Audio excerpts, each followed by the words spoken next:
Yay. Hello, everyone!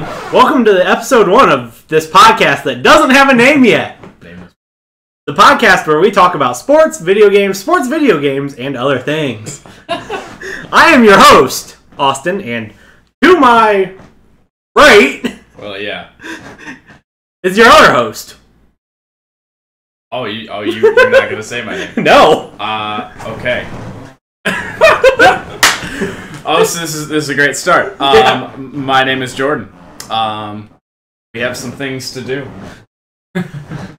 You can find us on YouTube and Twitch. I am Werewolf FPS on YouTube and Werewolf PvE on Twitch. I'm gonna say you're. I got that right. Okay. You're known by many names. I'm known by many things. Werewolf something. Yeah. And Jordan, you can find on Twitch, Twitchy Niche. Yeah. I believe. Yes, that is my Twitch name. Jordan Nichman on YouTube. Yeah, because I couldn't make up my mind. So let's get into the show. It's gonna be fun. However, before we start, I want to take a moment to talk about something called net neutrality and why it is important for everyone to understand that you can be educated about stuff that our politicians talk about. Because yesterday, as some of you, or most of you, or as I also found out, some people don't know, net neutrality was talked about by the FCC yesterday. Now, what net neutrality is it allows the internet to be a free source, and the internet service providers such as Comcast, Charter, so on and so forth, anything, Frontier, there's a billion I'm forgetting, or just too lazy to name, from charging us to use websites such as Facebook, Twitch, YouTube, Twitter. I can keep going on and on. So that's the whole point of net neutrality. Keep the internet free. People have been wanting to repeal net neutrality and allow our internet service providers to either completely block sites that they don't like, charge more for the usage of these sites so they have an actual decent usable site and internet speeds, or just completely slow them down. However, unfortunately, even though we live in a country where you are free to have your own opinion, and unfortunately also have an uneducated opinion, or just not educate yourself completely. Amen.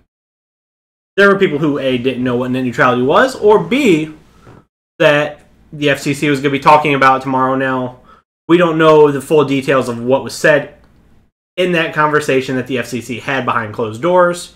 I'm sure soon enough we will know. But we're going to wrap this little rant up with, we live in a country where you can educate yourself on everything. We have internet. Use it. You do not need to be stupid. Being stupid is not a right you have. It is a choice. You have a right to be educated. Use that right. End rant. So we're now we're done with that. I wanted to say that. It was important to say that. We're ending the podcast right there. Have a good afternoon, everybody. Seriously, though, let's get into the real stuff. And this is one that, as a Tigers fan, across from me, Jordan, Jesus, probably deals with this a bit, and I'm an Indians fan and for a very long time had to deal with this. How much is team management to blame for a lack of success? You have some opinions on this. Yeah, management in terms of, front office, I would assume is what you mean. Yes. Obviously a ton. They're gonna decide who comes in, who does what roles people are going to be in, and things like that. They're definitely to blame. From a personnel standpoint, if you have the personnel in and you have like say we're talking about sports here, if you have the personnel and they just don't perform, well then you obviously go to the manager. But from a point of just them not getting the right people in to, in this case, win, obviously it's very much to blame. And like I said, Austin said here, being a Tiger fan, I know all too well. He had a general manager for a long time that thought every year the team was in contention, all sorts of things, and he just trade away the farm every year. And so you look at it now, we have a depleted farm system with no prospects in it except the ones we've traded when we've been terrible the last couple of years and acquired from other teams. We don't draft well. It's just a badly run team, and even with the newer GM and Alavila, it's just kind of the story. I'm going to interject here now. I am an Indians fan. I've been an Indians fan for a very long time. Been an Ohio sports fan for a very long time. And we have mediocrity outside of Ohio State football. Yeah, Ohio State football is the only thing that isn't awful. Decent on a regular. Yeah, good on a regular basis, contending to win things on a regular basis. The Indians, for a very long time, were more than mediocre. They were like the Cleveland Browns of baseball. They were a joke. Is that bad? Is that bad? It ain't good. They were a joke. And their front office, not just the front office from GMs all the way down to the manager at the time when they were getting to be their worst was, I believe, Eric Wedge. Just terrible. Sad. How do you take a team that went to the ALCS, was up 3-0 to the Red Sox, and then got reverse swept? And then you go and finish 15 games behind first in your division the following season. Explain that to me. And granted, we had CC Sabathia, who was playing terrible that year. We had Victor Martinez, who was an atrocity. And he was the catcher. Yeah, he's a DH now for the Tigers. But Victor Martinez, who was an atrocity as our catcher behind home plate. And a complete defensive liability at the time. We had players like Travis Hafner, who, while Hafner was good at points, aging. Grady Sizemore, who, again, points that, could be good. Injury issues. I could go on for a very long time about that 2008 Indians. I could just go on for days about it, but I'm not going to. At this point, at what point does it go from, the players just aren't playing well, to, the front office is not doing their job? Let's fast forward from 2007, 2008 to 2017. My Indians at the All-Star break are top of their division. The Tigers at the All-Star break are 8 games back. I'd have to check that, but that sounds about right. It's something like in the awful American League. Yeah, the American League Central that has no competition. The Tigers should be maybe a game or two back behind the Indians. You'd think, but the Tigers got swept by the Padres. No, we didn't. Not swept by the Padres. Get swept. We should have gotten swept, but they pulled out. They pulled a game out, like 8th inning. I think we scored the. Padres swept the Cubs, so it wouldn't have been a surprise. We just should have. Oh God. Fuck the Cubs. We were gonna. It was all a perfectly designed plan. We were gonna get swept in San Diego, and we were gonna leave Brad Ausmus there with it. He was just gonna get left. He wasn't boarding the plane. I'm pretty sure he's from San Diego, or at least the California area. He was just gonna stay there. Yeah, wasn't coming back. No, banned from the state of Michigan forever. But okay, so the Tigers now, do they have a bullpen?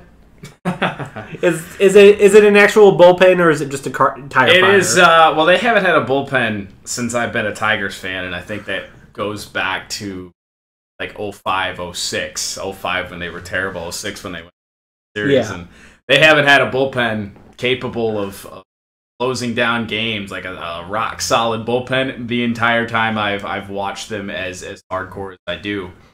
They're bad. And the problem is it's new people every time. Like every year we get a couple new guys. You know, we get some veterans. Like we got Mark Lowe when he had a great season the year before. And then Mark Lowe turned out to be a dumpster fire. And then Francisco Rodriguez, active leader in saves, all great. He's a million years old.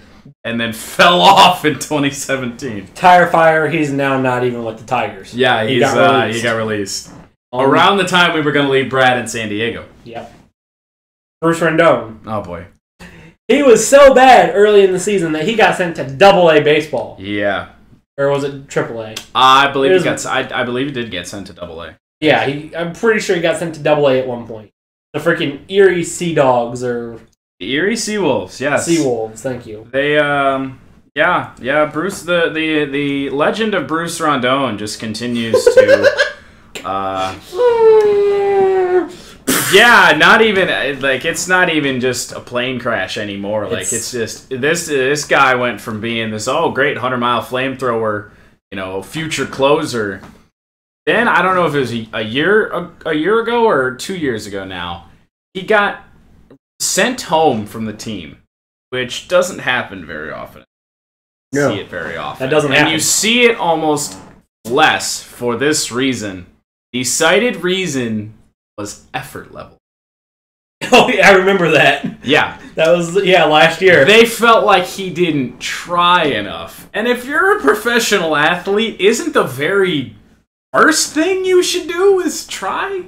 Yeah. No, you're right. You're right. Yeah, that's Bruce Rondon for you. Yeah. Like, talk about the fact he can't get his damn 100-mile-per-hour fastball in the strike zone. 100 miles per hour does not matter if it's freaking in orbit. If the only sending fastballs to the moon. If the only thing that could possibly hit that fastball is a freaking Martian, that speed doesn't matter. Yeah. All the times they've sent him down, I don't think they've taught him that. Yeah. That's just kind of how Bruce Rondon rolls. And there's a reason I started with this topic, because it segues into a few of our other things. Because we talked about this a couple of days ago. Tigers were shopping around Justin Verlander for what cost? Yeah. Nobody knows.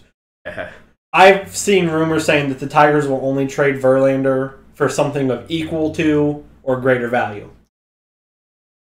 Verlander is what, 34, 35? I believe he's 34. Okay. He's getting to that age for pitchers where your pitch count's going to go down. Drastically, actually. Not if your manager leaves you in, no matter what. Oh, yeah, because that'd be the only... We aren't going to go there. Yeah. At one point, and I saw something, and like I said, I think some of the Detroit sports outlets are freaking an atrocity. You think that? Yeah. Fox Sports, all their glory. Yeah. Saying, and this was something that was said. Something that was said was, you can't trade Verlander off because of how good he did in the past. At what point can front office or fans justify saying, "Oh yeah, this player was good in the past, but he's not anymore"? I will clarify that I am not one of the Tiger fans that clearly wrote that article. Yeah, that just don't want to see him go. Because at some point you do have to admit that this team can't win in its current state. So, I mean, from a standpoint of this guy's been here now, I think he made his debut in 2005, so he's now been here almost 12 seasons. You don't want to see him go. He's one of the better pitchers they've had on that roster, in that entire stretch ever. When it's all said and done for his career, he'll probably get his number retired because that's just what the Tigers do. Yeah. But I don't think you have an option. I mean, he is one of your only good pitchers. One of maybe 2 or 3, and one of the other ones is Michael Fulmer, and there's no way you trade him away. I mean, if anything, you build around Fulmer, build the pitching staff around him. You can't hold on to players from the standpoint of this guy's been here forever. He's done a lot of great things. I don't want to see him go, because when you do that, you're not being realistic. You're being a fan. And yeah, like I said, when there was a handful of players that have left the Indians that I was relatively sad when they left because of what they did in an Indians uniform. But at the same time, in baseball is really like some sports are really bad when it comes to nostalgia. Especially like baseball and hockey, because they're so old. At what point, though, especially with baseball is really bad about it. At what point will you say, oh, you know what? Our team fucking is garbage. We can't win. Good. We cannot win with this current roster. And we'll stay on the Tigers here. Your 2 highest salaries are between your starting pitcher, which, okay, pitchers get paid a lot. Yes. And someone who is a glorified DH, Cabrera. Yeah. Someone who not even a glorified DH, a future DH. A future DH who currently is playing first base, even though he definitely shouldn't be. Because your DH is Victor Martinez, and Victor had 1 or 2 good seasons with the Tigers. Yeah. So and you're holding on to him. Yeah. Once Victor Martinez retires, I mean, there's no way you don't put Miguel Cabrera as a DH. It's. And if I could be mistaken, Victor has a relatively sizable contract too, doesn't he? He's got a bigger one. He did one of the larger ones on the Tigers. Yeah, he's up there. He signed an extension a couple years ago. I don't remember the exact term. It was a pretty decent contract for a designated hitter. Yeah. Off of nostalgia. Yeah. I don't know if it was nostalgia at that point, because he was only on the Tigers for a couple years before he signed the extension. Like, I don't remember what his first deal was with Detroit, but I don't think it was more after they got him from Cleveland. Yeah, for more than like 1 or 2 years or something. Yeah. I think he may have signed a 2-year deal and then extended. I think they extended it for 4 more years. Yeah. Like, all I'm gonna say, you couldn't win with freaking Prince Fielder. Oh God, that is. I really like Prince Fielder, and I feel bad for him that he had to end his career short because of a neck injury. But you couldn't win with Prince Fielder. Can't even say I like Prince.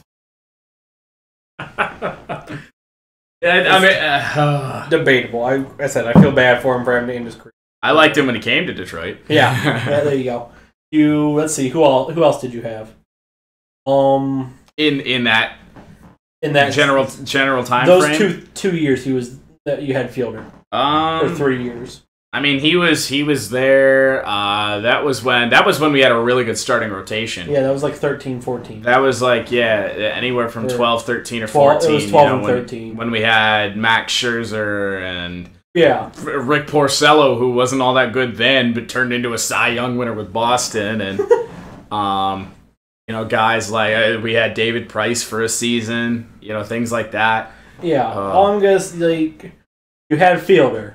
You had Cabrera, and a few years ago, Cabrera was hitting well. Yeah, I mean, even last year he was hitting well. It's just this year he's fallen off a cliff. You had and at that time, Verlander, this was before his most recent extension. Yeah. And he was hitting well, or pitching well. Yeah. He was really hitting well for a pitcher. Yeah. I believe he started his career like 0 for 30. Yeah. Scherzer. Which Tigers let that get away. Yeah, to pay more money to players, but we're gonna stay away from that. To trade away Prince Fielder and the cost that was going. Yeah, and you couldn't win with that roster. No, they thought they could. Yeah, I mean that was.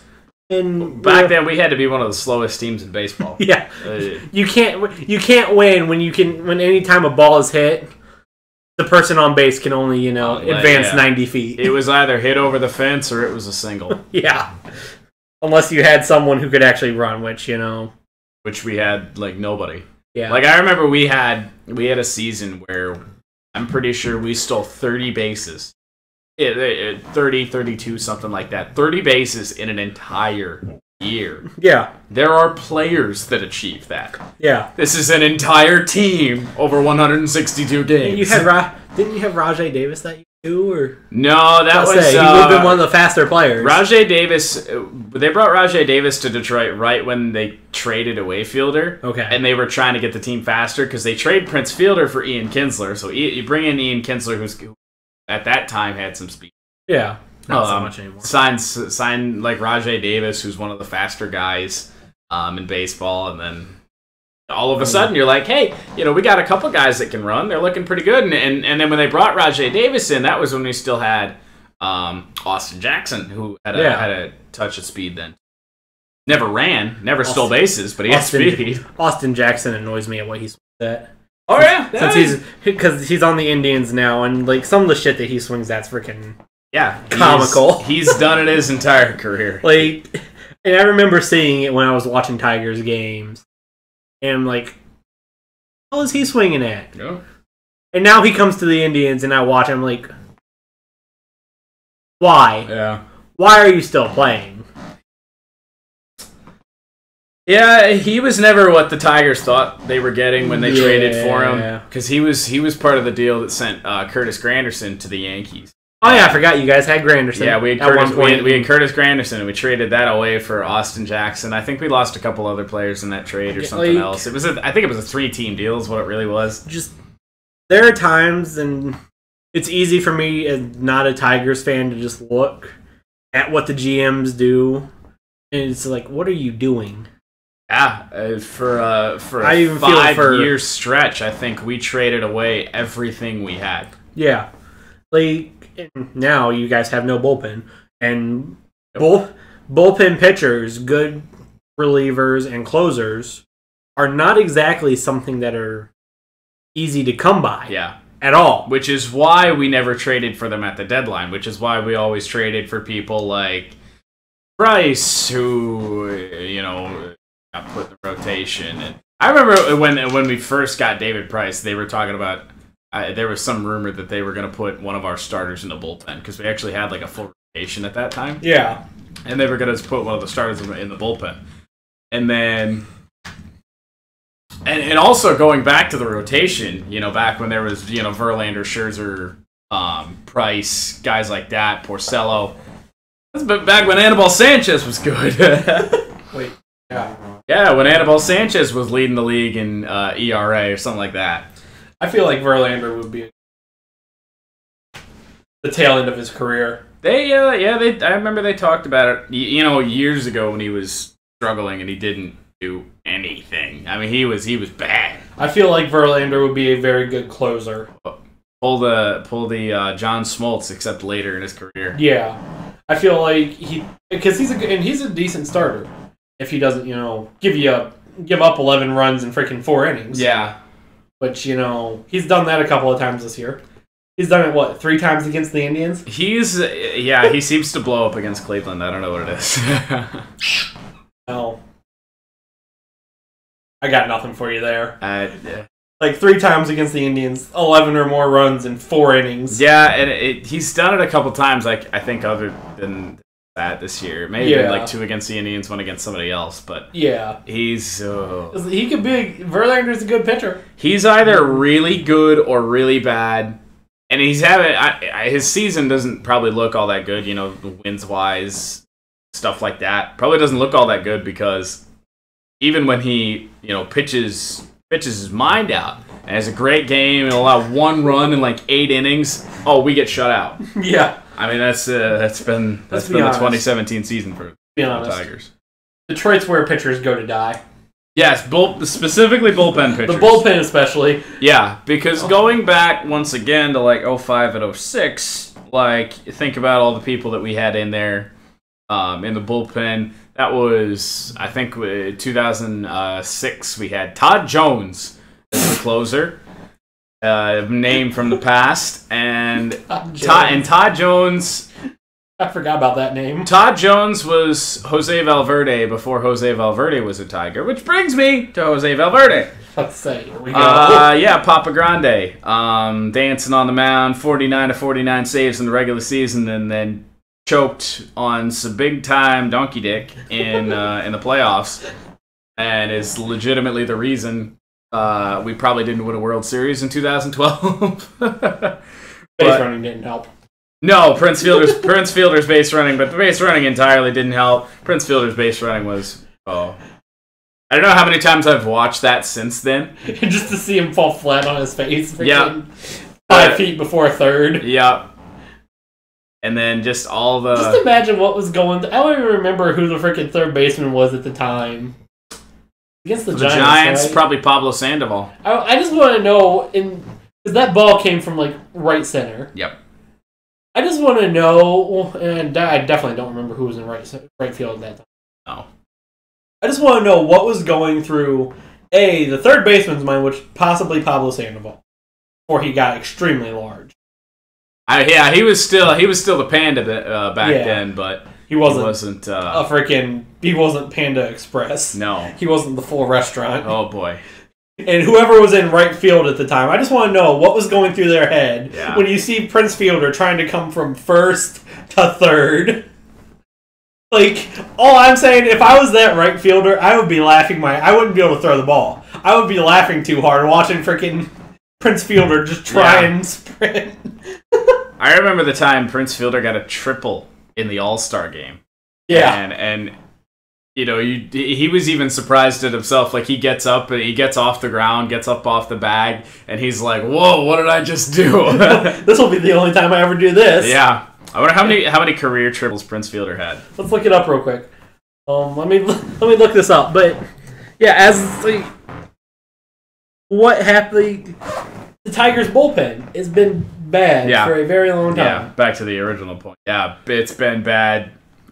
So then you go after Jose Valverde, and I think that's when I tried half a season of closer by committee, which never works, and it didn't work this time.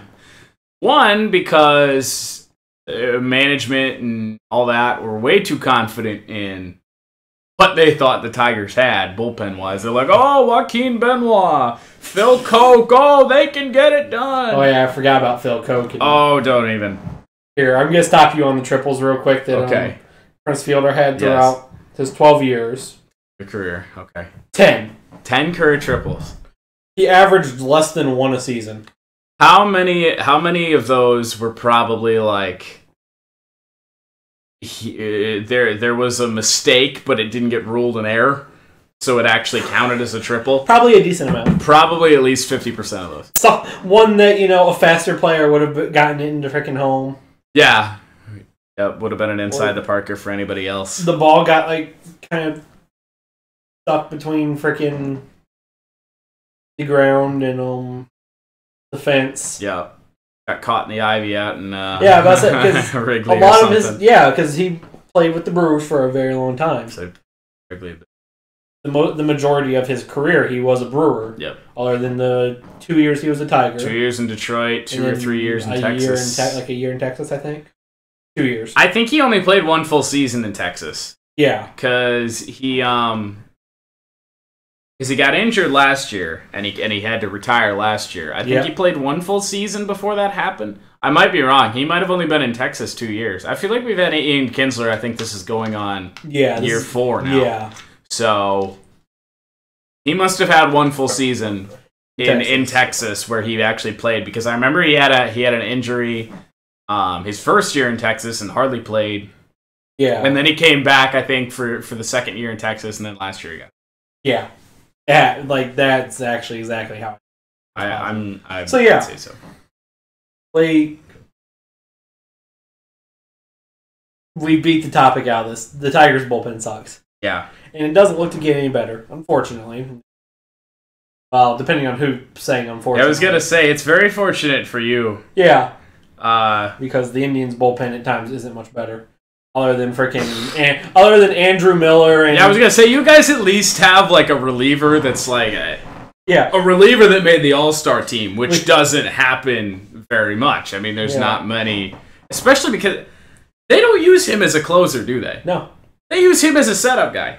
They use him as depending on who starts. It depends on who starts when Andrew Miller goes in. He's usually like a 6-7 or 7-8. And 7th, 8th inning pitcher. But would you say he's by far your best bullpen pitcher? Oh, by far. Like, because they have what? Cody Allen closing Cody games? Allen, Brian Shaw. Uh-huh. Shaw's not terrible. Not great. He's not Cody Allen. No. But Andrew Miller is the best pitcher. Andrew Miller may only have 3 pitches, but those 3 pitches, he pitches so damn well. If you got 3 pitches that you can execute that well, it doesn't even matter. Either of those 3 pitches could get someone out. Yeah. It doesn't matter. And part of, like, had Andrew Miller been somewhere else, he would have still been decent. But I think part of the way, especially the Andrew Miller legend of late, is how Terry Francona's used. Yeah, it's weird. It's so weird. Because you go anywhere else in baseball, and that's your best reliever, bam, he's your closer. Yeah. I've always kind of felt very weird as to how they use him. Used. I remember hearing something. David Ross was talking about it Sunday night baseball this past week, because the Indians and Tigers were on ESPN Sunday Night Ball. Somehow, yeah. Tigers managed to win that game. Corey Kluber had freaking 8 strikeouts and 1 earned run. We can pull out the devil magic every now and then. Yeah. Got that Padres voodoo. Yeah. Brad called up his buddies in San Diego and was like, hey, how you guys do this? Yeah. The Padres. We borrowed the Padres voodoo when we were in in San Diego. Yeah. We had a bet with the Padres. It was either if we win a game in this series, well, you have to give us a little bit of that voodoo. So we can at least win 1 game against the Indians. Yeah. But the way teams look at Andrew Miller, opposing teams, I should say, look at Andrew Miller, or how the Cubs did, be more specific, in that World Series, was we need to get runs before Andrew Miller comes in. Because once he comes in, we're not going to get a run. Yeah. And David Ross ended up hitting that home run off Andrew Miller, and that was pretty much the difference. If it wasn't for that home run, everyone would still be saying, yeah, fuck the Cubs. People would still. Yeah. Even now. It'd be more of, the Cubs didn't win the World Series. Yep. How many years would it have been? 109? We'd be 109 right now. Yeah. And now, this is going to be a fun one to talk about. We'll get to this in a little bit. The Cubs are, the way I see it, the Cubs are last year's Royals. Except the Royals were slightly worse. World Series fall off. Except the Royals are slightly worse in age. Would you say the AL Centrals were easier than the NL Central? Yes. Think so? I don't watch much of the NL Central, but I mean the AL Central. Just look at how bad they are. Yeah. Outside of Cleveland. Yeah, I mean Minnesota this year is kind of a what the fuck. Yeah, I don't know. Well, I mean, you get it. They're a good young team. They got some good young players, but at the same time, it's still the Twins, and they don't have. You go from losing 106 games last year. Yeah, you don't. Unless they were just tanking last year, which is entirely possible because it's just the way teams do it in all sorts of sports days. But yeah, that Twins team last year was bad. They were possibly the worst team in recent memory of baseball. Yeah, I don't know if they're memory of just sports. Yeah, I don't know if they're 05 Tigers bad. Team that lost like 115 games, something like that. Yeah, I think not. I don't think there is. And I don't think their tank job is more so than the 76ers. Trust the process, man. Oh god, I mean, you can't argue with the results. I mean, the Twins are starting to win games. Yeah, whether that's because they just turned it on all of a sudden because they felt like it, or whether they're actually getting the talent or have acquired the talent in the last couple of years to actually get the job done. I have no idea. I don't know. Oh, speaking of trust the process, that was actually a very accidental segue there. I freaking drew a blank on the word. So, I hate using the term trust the process. Because I love it, because Joel Embiid has talked some mad smack to a lot of people on Twitter, namely LeVar Ball. So I liked it. So I don't hate it for that reason. I hate it just because, morally it feels wrong. Not necessarily that, it's just a weird concept. It's a very weird concept. Because at what point do you go from just oh hey, we're rebuilding? Where is the difference between rebuilding and sucking? At where is the definitive line? I don't even think there is one. Exactly. I feel like they're both the same thing. And then the second term that I freaking hate is if you go off of the process, you have the rebuild, and then you just have the being there, which is more or less purgatory, sports purgatory. Yes. And I don't really like using that term either because, again, where do we just go from? Oh, they're just kind of there. They're at that weird step. Yeah. Of not really, they're not bad, but they're not good. They're not good. The Bengals are kind of in that step, or they were last year. That was just bad because of injury. Yeah. The Bengals did have some injuries, but they're at that step, that more or less purgatory step of because the AFC North is not exactly phenomenal. The Bengals made the wild card freaking 4 years in a row. Granted, they lost all 4 years. Or actually, no. Yeah, let's see. No, I don't think they've won a playoff game with Andy Dalton yet. No. And then there was 2 years when Carson Palmer was still there that they made it. Yeah. Lost to the Jets, and then then in 2006, Carson Palmer, they lost to the Steelers. Then, of course. What was it? 2009 and 2010, lost to the Jets. Then Andy Dalton's first Favre Jets? No. Mark Sanchez still. Oh no. Right? Oh no. Andy Dalton's first year, Texans. Second year, Texans.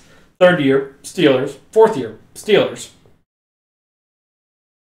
All right. The Bengals lost to the Steelers a lot in the playoffs. The Bengals are at that step of purgatory. But again, where do you go from purgatory to just being they're not good? What's the difference?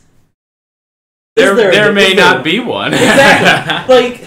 The Tigers are a team. They're kind of in purgatory. They're in a very strange spot right I don't want to say necessarily the Tigers are rebuilding.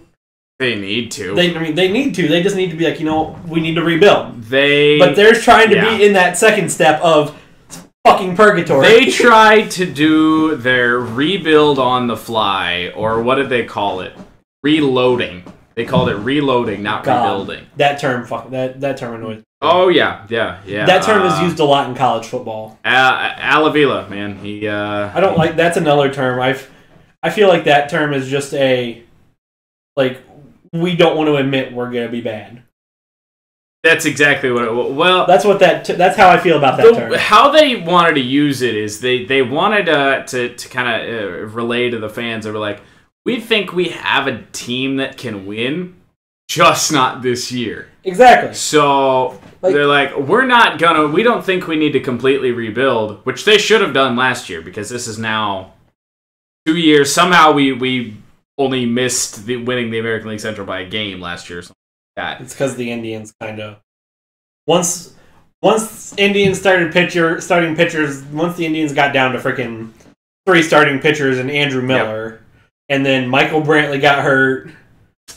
Once Indians injuries started happening, as happens with baseball is a sport where you cannot have injuries. And the Tigers got healthier down the stretch. Yeah. They got JD Martinez back. He was injured for a portion of last year, and they really... Justin Upton was starting to hit.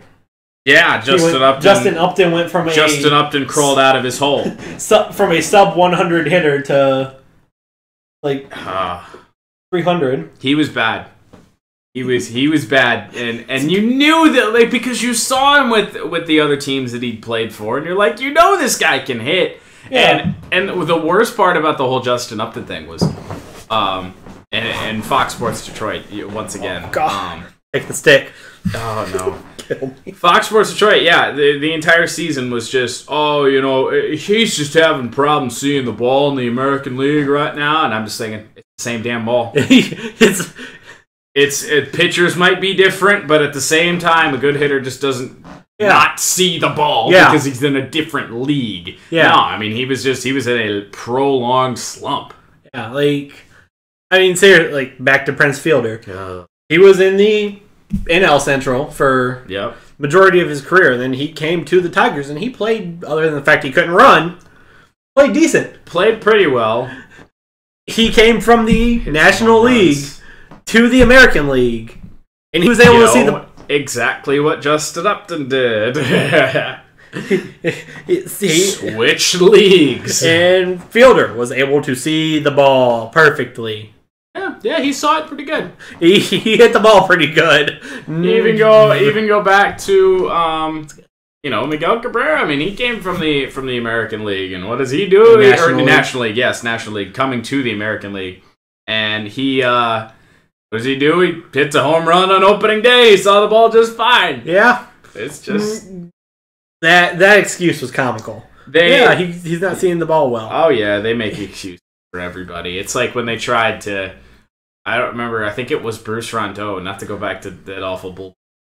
The Tigers broadcasters on Tigers Live said after Bruce Rondeau had been in 8 games in the 2016 season, he had been okay for the first little bit. I don't know if he had allowed an earned run.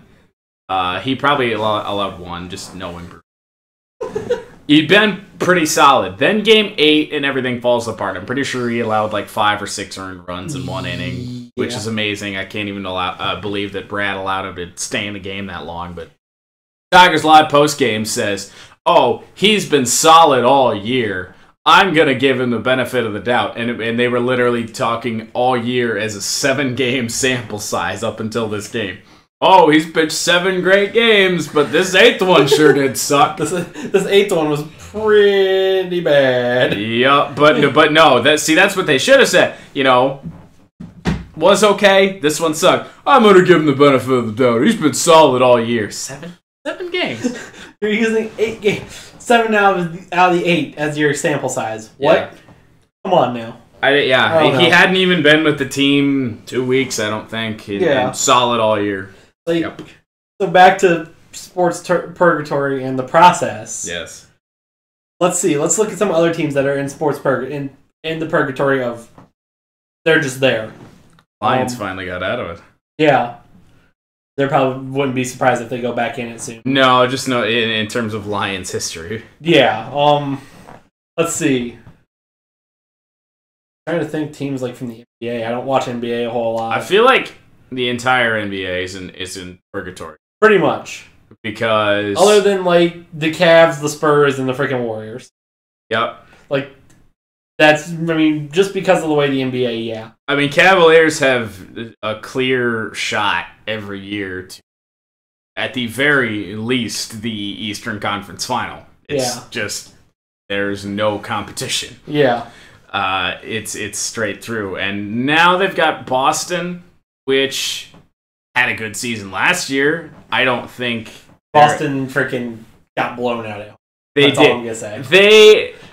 Boston really exceeded, I think, what everyone not only expected from them, but they exceeded their own talents. They shouldn't have been that good. No. And even with who they draft, Jason Tatum, and they signed Gordon Hayward. Even with that, you don't feel like they're that good. If you think about it, Game 7 against the Wizards for Boston.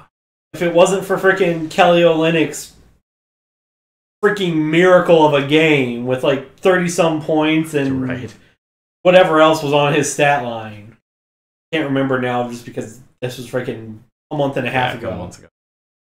Yeah, almost 2 months now. If it wasn't for that miracle of a game, the Celtics wouldn't have even freaking played the Cavs. Yeah, and then the Wizards would have been swept by the Cavs. Maybe won one game. Losing, no, they're gonna lose. So? They're gonna lose by 50 every game. I feel like the Wizards could have won one game.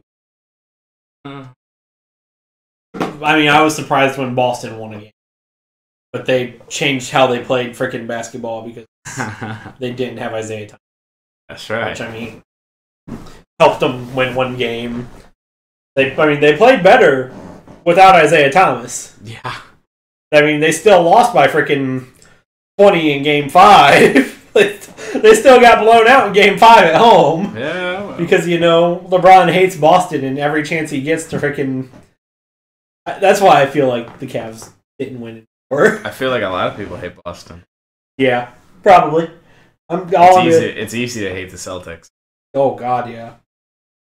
So yeah, I would agree with that. Yeah, the entire NBA is in purgatory. I mean, outside of three teams now, two of which are in the West. Yes, and it could even be because they were talking about the Rockets supposedly interested in Carmelo. Yeah. So you're talking for 2 years. Yeah. So if you get Carmelo on the Rockets, then you now have 4 super teams in the NBA. Yeah. 3 of them in the Western Conference. Yeah. So it's the Warriors versus one of those 2 teams in the conference finals. And the Cavs versus whoever somehow gets there. The Cavs versus Air. The Cavs, yeah. I mean, it might as well be because I said they have an easy road to the East final. They have an easy road to the NBA final. It doesn't matter. I mean, clearly they ran all the way through Boston. Yeah, they ran Boston out of Boston. Oh yeah. The Cavs probably would have had better success had they. People were probably calling for Danny Ainge's job. People still are after trading the first pick to the Sixers. Well, okay, the Danny Ainge thing I can understand because he never acquired a superstar and then he goes out and acquires Gordon Hayward and he wants to be excited about it. But Gordon Hayward, yeah, a joke. Gordon Hayward's a joke. The unfortunate thing is, I guarantee you there are people that wanted Brad Stevens fired, which is just bad, insane to me. Yeah, like Brad Stevens, like. All I'm going to say, you get rid of Brad Stevens, who are you going to hire as your coach? Like, seriously. I think Phil's kind of it. Oh, my God. Especially with Boston. I was going to say, you think Phil will coach for Boston? Considering it's Boston, no. Considering he played for the Knicks. Yep. Coached the Lakers. And the Bulls. His front office experience. At the Knicks. Experiment with the Knicks, yeah. Not happening. Yeah. Let's see. Most of the NFL is in sports purgatory. Teams. Anybody but New England. New England, I mean, realistically, all I'm going to say is the freaking Falcons were a fluke. Oh, they so were. Like, I mean, the offense was good. I mean, they have a dangerous offense. They have a capable quarterback in Matt Ryan who overachieved and won an MVP. They have Julio Jones, one of the best receivers. They have a tandem running game that they can really beat you both ways. Yeah, they have Devontae Freeman, who can just run you over, and Tevin Coleman, who's just a scat back that's so elusive. Run by you. Yeah. But the Falcons' defense was not good. The defense is... If you look... They overachieved. Speaking about the team overachieving, the defense overachieved. If you look at the Falcons, their defense was not good. Their defense, even in the NFL, like by NFL stats, Falcons did not have a good defense. They gave up a lot of points. I heard somebody go over the stats of... Because it takes a good defense, and it's been proven to win in the playoffs. And they had, they said something about no team with a defense ranked outside of, I think it was the top 10, had ever made it to the Super Bowl. I'm pretty sure the Falcons were like 24th ranked defense. Yeah, the Falcons were the first one that made it to the Super Bowl outside the top 10. Yep. And they were 24th. The anomaly. And granted, like if you look at the division the Falcons play in, like the NFC South doesn't have defense. Is that a division? Yeah, right. Is the NFC South a division? The NFC South doesn't have a defense. It's let's see who can score more faster. And that's like, I mean, that's kind of more. I mean, the Saints, when they won the Super Bowl, they had a decent. The Saints were 10. they were the 10th out of the top 10. Right. So I mean, still a decent defense out of 32 teams. Yeah. But come on, it's like the NFC South is a who can score faster. The NFC South is, like the Falcons were kind of a fluke. I think. I don't think they're going to be there this year. Yeah. I don't even think I think the NFC representative, again, like I did last year, will be the it'll either be the Panthers if Cam Newton has a good season, stays healthy. Because the Panthers still have a good core roster. Yeah, that's why I was so surprised that the Panthers just kind of fell apart last year. It's like, I mean, that's what happens when you don't have a healthy quarterback and right. healthy players. Or the Packers. I still think the Packers do have the best shot. Yeah, for whatever reason, Green Bay, they well, of course, because they just run through the NFC North every year. Being a Lions fan, I know all about that. Even when it seems like other teams may have a chance, they find a way. Yeah. 2 out of the last 3 years, the Lions have led the division and had a multi-game lead in the division. And then blew it down the stretch and backed into the playoffs, and that's what they did again this year and handed Green Bay the division, really. Yep. But Green Bay, when they get to the playoffs, they just don't get it done lately. And whether that's Mike McCarthy or just the roster they got, I feel like part of it could be roster, but I do really think that, like, again, the Packers are my favorite from the NFC. I mean, the Cowboys potential. If you go off how the Cowboys played last year, there's that potential. I don't think the Cowboys. I don't think there's any way they play. No, I don't see it. After an entire calendar year of film now of Dak Prescott and Zeke Elliott, I don't think so. People are gonna figure him out. I don't think so. We still don't really know how Philadelphia will do. I mean, Carson came and then he went. That's a good one. I like that. I mean, New York. If the Giants somehow manage to make the playoffs, they're a threat to freaking. I don't know what it is about the fucking Giants in the postseason. Yeah, if they make the freaking postseason, they somehow win a fucking Super Bowl. Yeah, by some miracle. I don't know how they do. I'm sure Patriots fan was excited and just losing their mind when the Giants lost this last year in the playoffs, because if they make it to the Super Bowl, they're like the greatest Super Bowl comeback of all time doesn't happen against the Giants. Yeah, I don't know what it is about the Giants. Let's see who else we got from the NFL. It's like the Royals and their damn devil magic. Yeah. Let's see who else. NFC Redskins. Redskins are a joke. That's funny. How a team quarterbacked by Kirk Cousins can nearly make the playoffs is beyond me. I got nothing. You like that? Right. Let's see. NFC South again. Like, seriously? Is the NFC South a real division? The Atlanta Falcons are going to have the biggest hangover from that. You know they will. Oh, God, yeah. I still think, like I said, my favorite is still the Panthers. I think that, or the Buccaneers. I think the Buccaneers could. Buccaneers could surprise some people. We are doing way too early freaking predictions for the NFL. Yeah. No, we're going to have to do an NFL prediction show. I know I wanted to do one on my my Twitch stream, but let's see what else we got. Like I said, Panthers are my favorite. Yeah. These are just highlight predictions real quick too. Let's see. Falcons, I don't think it's gonna happen. The Buccaneers could. I think this is the Buccaneers' year in the NFC South. And absolutely. Saints.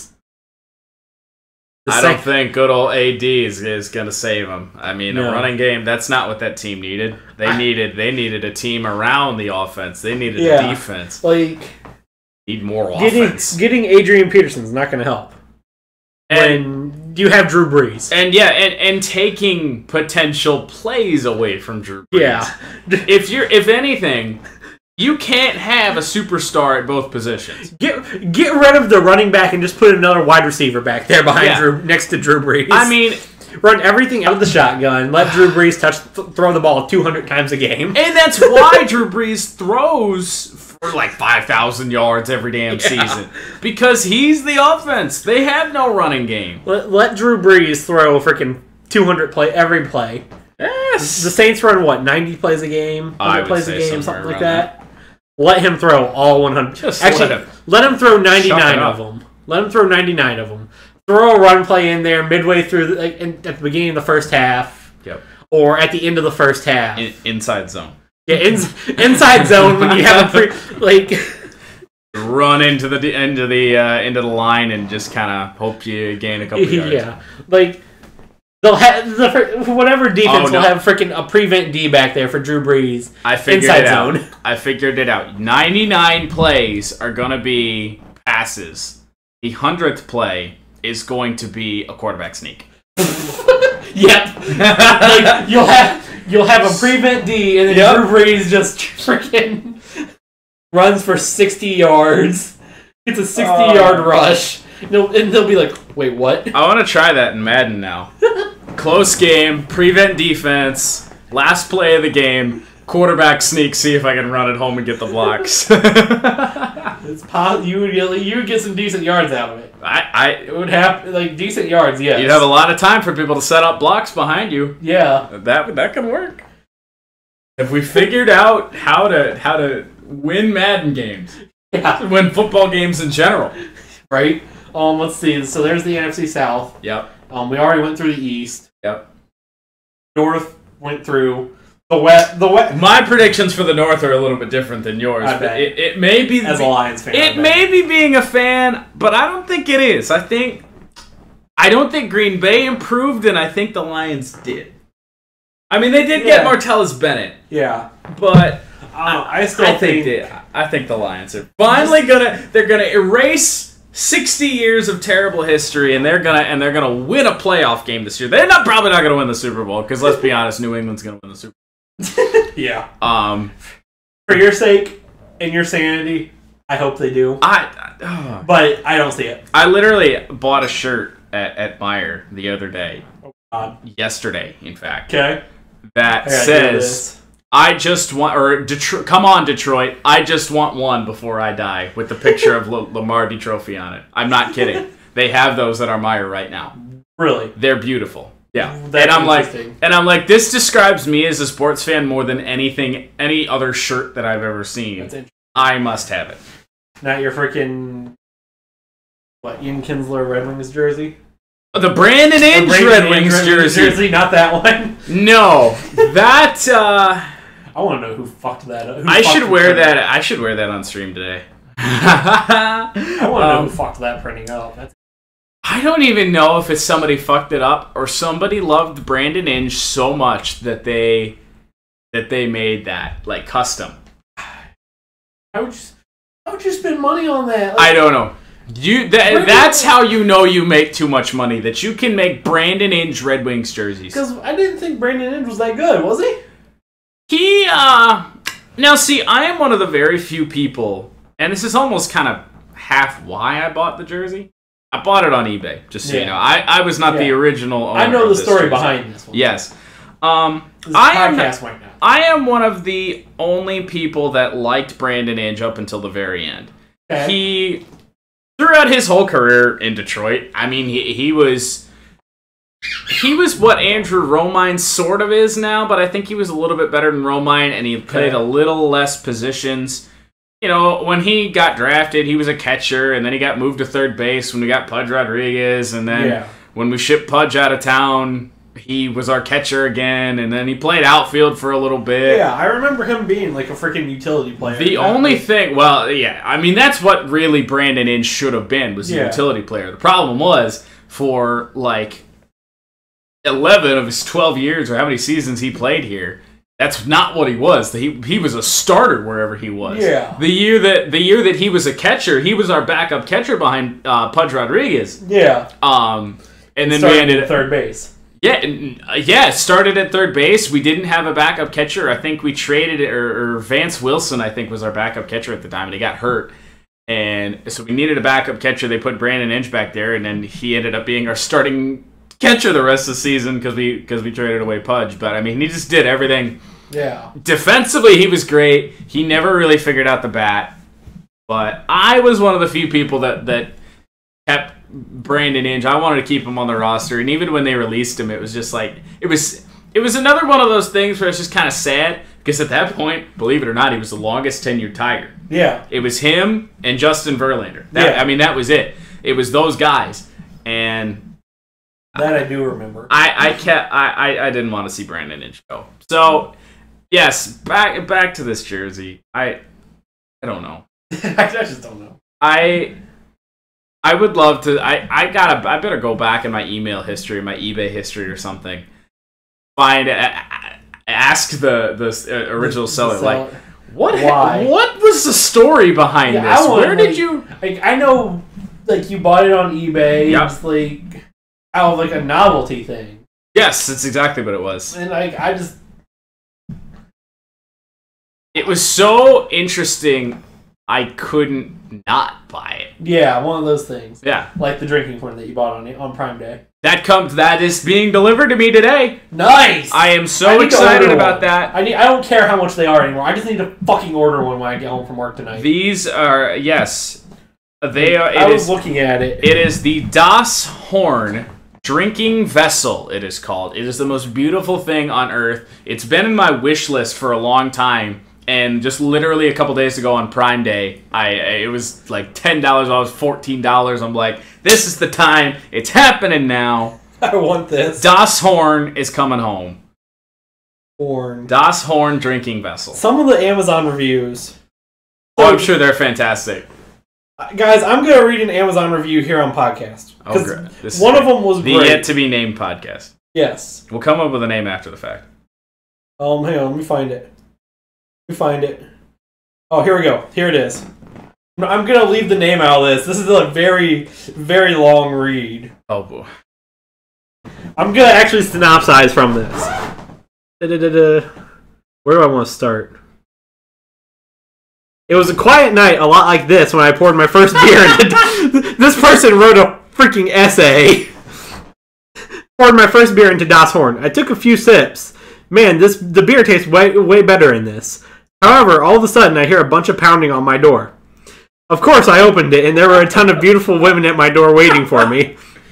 They had heard about me and my drinking horn and wished to drink from the horn of glory. Being the gentleman that I am, I let them in and out of the cold, and they began taking turns drinking from my illustrious horn. I didn't know people used the word illustrious anymore.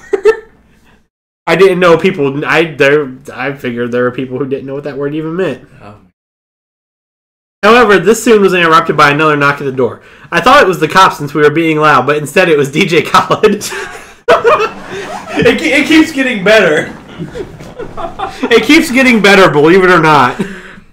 I was so surprised that he, too, heard about me and my drinking horn. He had brought additional women to party with me, and he would supply the music. Of course, all are welcome at the keg of glory that is my place, so I let them in. We were partying it up, drinking from Das Horn, and listening to some sick beats from DJ Khaled. And I'm not really a big DJ Khaled fan. Not me either. Especially some of his newer stuff. Yeah. Some of his older stuff isn't bad. Only song I'll listen to is All I Do Is Win, because the Red Wings play that after wins. I'm pretty sure everyone does. How often do they play that now then? 16, 17, not that much. Little side joke there. Rip. But of course, that got interrupted by another knock. This time it was the cops. However, they weren't there to arrest me. They were here to sweep the area as Barack Obama himself heard there was a Das Horn owner around and he wanted to challenge me in a chugging contest. How much do you want to bet that Barack Obama actually owns a Das Horn? Das Horn? I'd put money that he does. I would say let's get Das Horn on the podcast. That's what I was saying. If next week's podcast, we can have a Das Horn on the podcast. Yeah. You got to order yours. Yeah, I'll order mine. Mine will be present. Let's get Barack Obama on the freaking on Discord and see if he has a Das Horn. Yeah. Who am I to decline the president in a Das Horn chugging contest? So Obama and the Secret Service came right in. We poured this is where it gets really good. We poured the finest natty ice. Oh no. No! You're ruining the Das Horn. No. We poured the finest natty ice in our horns and proceeded to chug. You're tainting the horn. Right. But the president got a 5-second head start because the Secret Service blocked me. However, I raced back from behind and beat Brock by 2 ounces. I almost got arrested by the Secret Service for beating a sitting president, but Bo gave me a pardon on the spot. What a great night, and I owe it to Das Horn. How could you not buy something after reading that review? I wish I would have read the reviews beforehand. I would have bought 10. You would have bought 20 of them. You would have bought Amazon out. I would have bought, I would have bought every single Das Horn in existence. Yeah, on Amazon.com. We poured our finest natty ice. For a discounted price. Yeah, finest natty ice. All I'm going to say, if I ever find out you put natty ice in your Das Horn...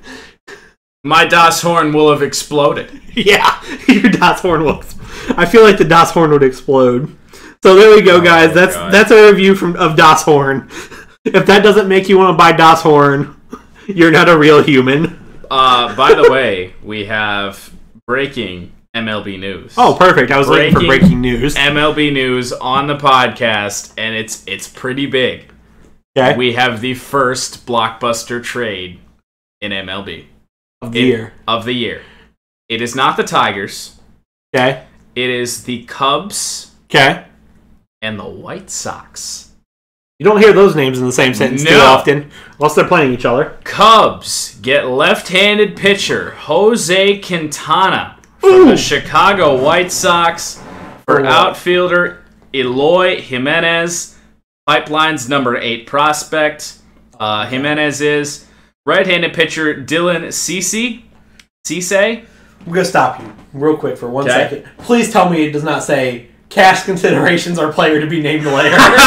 Please tell me it does not say thank you. No. There are no player to be named later or cash considerations. Thank God. First baseman Matt Rose and infielder Bryant Flaherty. Obviously, the bigger piece that's going to the White Sox is this Jimenez guy, who's the 8th best prospect in baseball right now. And the other two are probably the equivalent of a freaking bag of baseball. Yeah. Which is also which is essentially also a player to be named later or cash consideration. Yeah. I fucking hate those. We might as well have had like bag of this trade right here. Those guys might as well be a bag of pucks. Yeah. It's a baseball trade. Might as well be a bag of hockey pucks. Yeah. Let's be honest. Who are I've never heard of those second two. The third guy. I've never heard of all 3 of them. The first guy I think I've heard of once. They call him freaking MLB Network. I mean, yeah, I've probably heard his name before. But the other two, yeah, there was no additional information attached onto them. Are you giving them tennis balls? Are you giving them some deflated footballs? Right. Come on. You may as well give them cash considerations or freaking whatever. Not the point. Where were we before we got on Das Horn? I don't know. I can't remember where we were. Oh, I remember. We're new to this. We were talking about freaking NFL predictions. Yes. We didn't even get to the AFC yet. I think we left off on the NFC North. Yeah. So your prediction is the Packers. Yep, yours is the Lions. My prediction is the Lions. We'll lock these in later. Yeah. Later in the year. Later, we'll do that in August. We'll do that in a month from now. NFC West. The NFC West is the weakest freaking division in all of football. I mean, you have the Rams. You have the Rams and freaking... Yes. You have the Rams and 49ers, for Christ's sake. Yeah, they're bad. I mean, the Rams... And then you have the Cardinals. The Cardinals, nobody knows what the Cardinals are. Exactly. Because Carson Palmer is way too old now. Yeah. It's kind of like... The Rams and 49ers are going to be competing for third. Yeah. It's like... Seahawks are my pick. What division are the Patriots? AFC South? East. Fuck am I thinking? So it's like the AFC South, which you can play the games, you can go all season, you can tell yourself if you're a Miami Dolphins fan or the AFC East. Or yeah. You can fucking hell, man.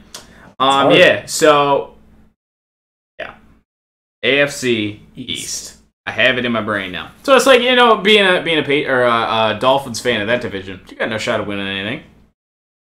They have a better shot than anyone else in the AFC West does, though. Do they? I think they do. Is it tougher to get through the Seahawks than it is the Patriots? Because, clearly... I would say yes. 49ers, Rams, those are both dumpster fires. Yep.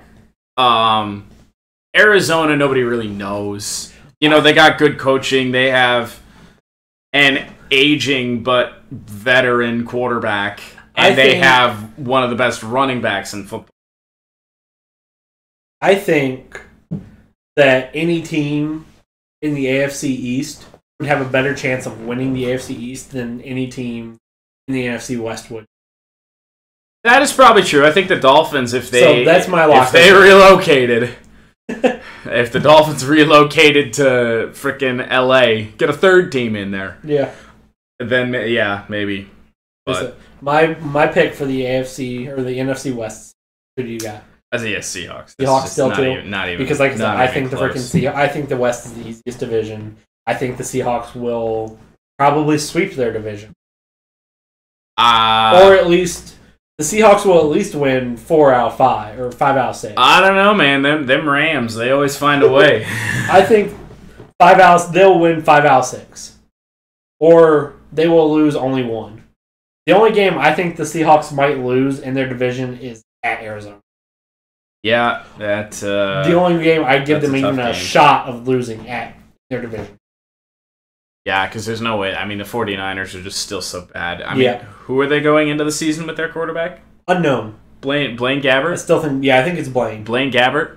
Yeah. So let's flop over to the AFC. We'll start with the East. Patriots. Whose prediction is already known for me, New England Patriots. I think the Dolphins will come in second and have a wild card. Yeah, they're a good team all of a sudden. I think the Dolphins will make the playoffs and possibly win a wild card game depending on who they play. If they just had it back, man. Yeah. Ryan Tannehill, bless his heart, man. He tries. He does. He's got the weapons to do so, I think. But he's just not great. Now they have a running back in Jay Ajayi who can get things done. Yeah. They're he stays healthy. They're a decent team. As long as team, he doesn't become another Peyton Hillis. Oh. So yeah, like I said, we'll just unless you have anything else to say about the Dolphins. No. Okay. No. So other than Ndamukong Suh can go to hell, but that's okay. I was about to say, yeah. AFC North, I have Pittsburgh. Even as a Bengals fan, Pittsburgh's going. I don't know, man. I'm thinking this is the Browns' year. No, Pittsburgh. Yeah, Pittsburgh is clearly the best team in that division. Yep. I think I've seen people predicted Ravens for Super Bowl champion this year. No. And I didn't even know that they did anything like that sizable, that they were substantially better. I don't remember. I don't. They didn't make the playoffs last year. No. I don't think they're all that much better than they were a year ago. I think if there's any team that can challenge Steelers, it would probably be the Bengals. Yeah. Yeah. And that's all I could say. As long as they can stay healthy. However, I think the Steelers are the only team that have even remotely close to a chance challenging the Patriots. Yeah, that's in the playoffs. That's it. Last couple times they've faced each other in the playoffs, it's not been much of a challenge. But Pittsburgh. I still think Pittsburgh's the only team that could even remotely close. Pittsburgh's got a pretty well-rounded team. They got good quarterbacks. They got one of the best running backs in football. Defense is good. Wide receivers are good. Yeah. They have almost superstars at every offensive position. Yeah. AFC East, not East. South. You got me fucked up now on it. Yeah. AFC South. Let's go. I don't even remember who else in the South other than the Texans. Freaking hate the Texans. We have Houston, Tennessee, Indianapolis, and Jacksonville. I can definitely tell you who's going to be in last. Jacksonville. Depends on who's quarterbacking. I always forget that Houston's actually good. Dependable. They have a great defense and they have good playmakers everywhere else. They just haven't had a quarterback. Yeah. a millennium. I make this mistake every year when it comes to the AFC South. You pick the Colts? I always pick, every year for the past 5 years, I've been saying the Colts. Still thinking of the Peyton Manning Colts. No, not even anymore.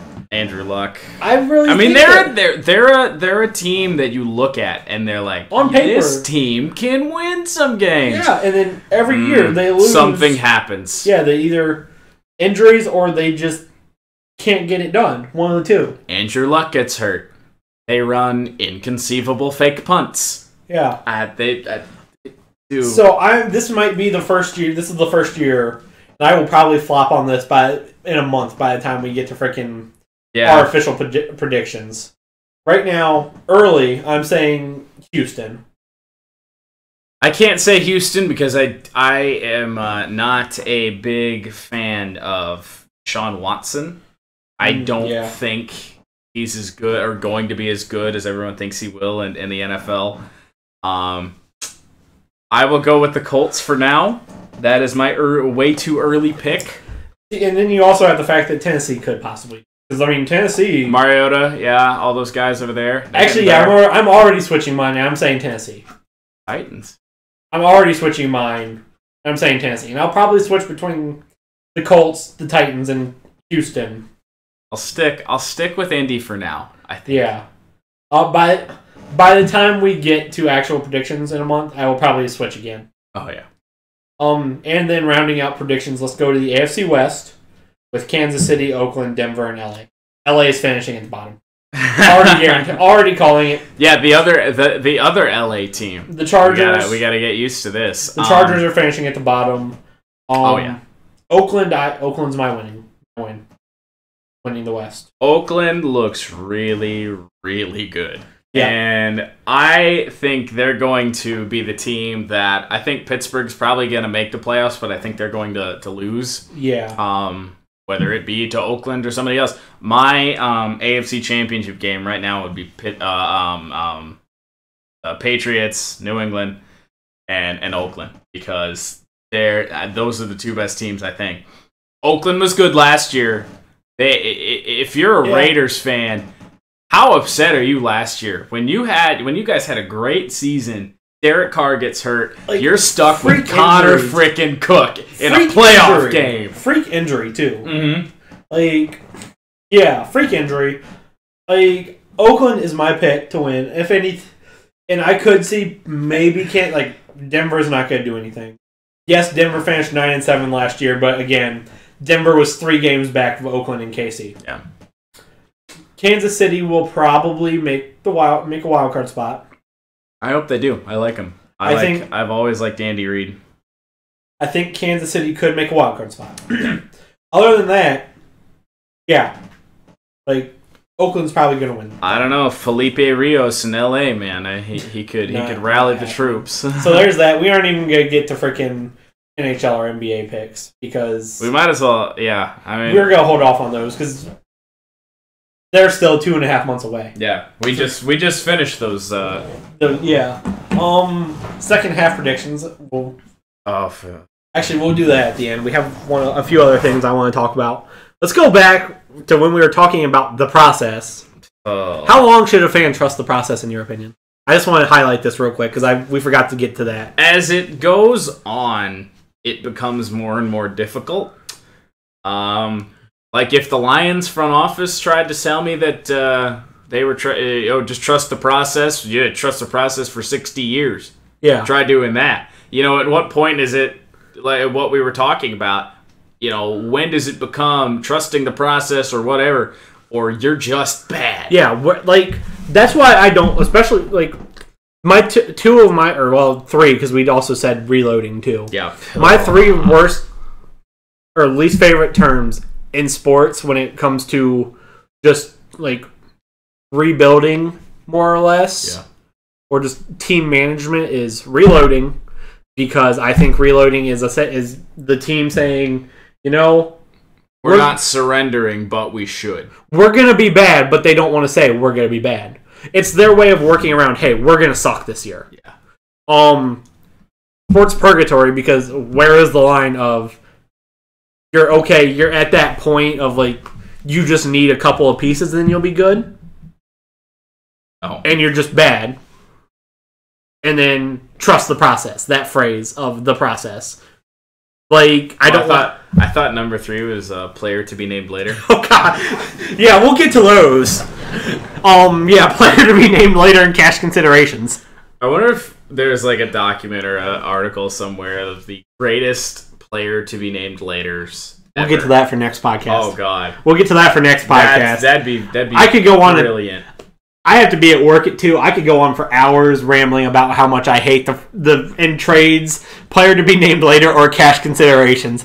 Give me a bag of fucking hockey pucks, or a deflated basketball, when you're playing baseball, give me some hockey pucks. Yeah, give me a deflated basketball, or in a pump and some needles, or a deflated football and a pump and some needles. Some hockey pucks. Some baseballs that don't even have laces or the skin on them. Some yet-to-be-assembled baseballs. Yeah. Give me something I can freaking use. Give me something that I can see and know what it is at face value. Exactly. Don't give me, like, Don't give me words. Don't give me words on paper. Like, all I got is, we will talk about that in the next podcast, because I'm sure by the time we get the next podcast... Oh, trade deadline will be heating up. Yeah, because let's see. Trade deadline is what, the 31st this year? It's either the 31st or the 1st. I want to say it's usually on Monday, so... I feel like it's the 31st. I feel like it's the 31st. So next week, depending on when we actually do this, we'll have a lot of trade talk, and as we slowly get closer to the trade deadline, we'll have more trade talk. Oops. Did not want to tab out of that.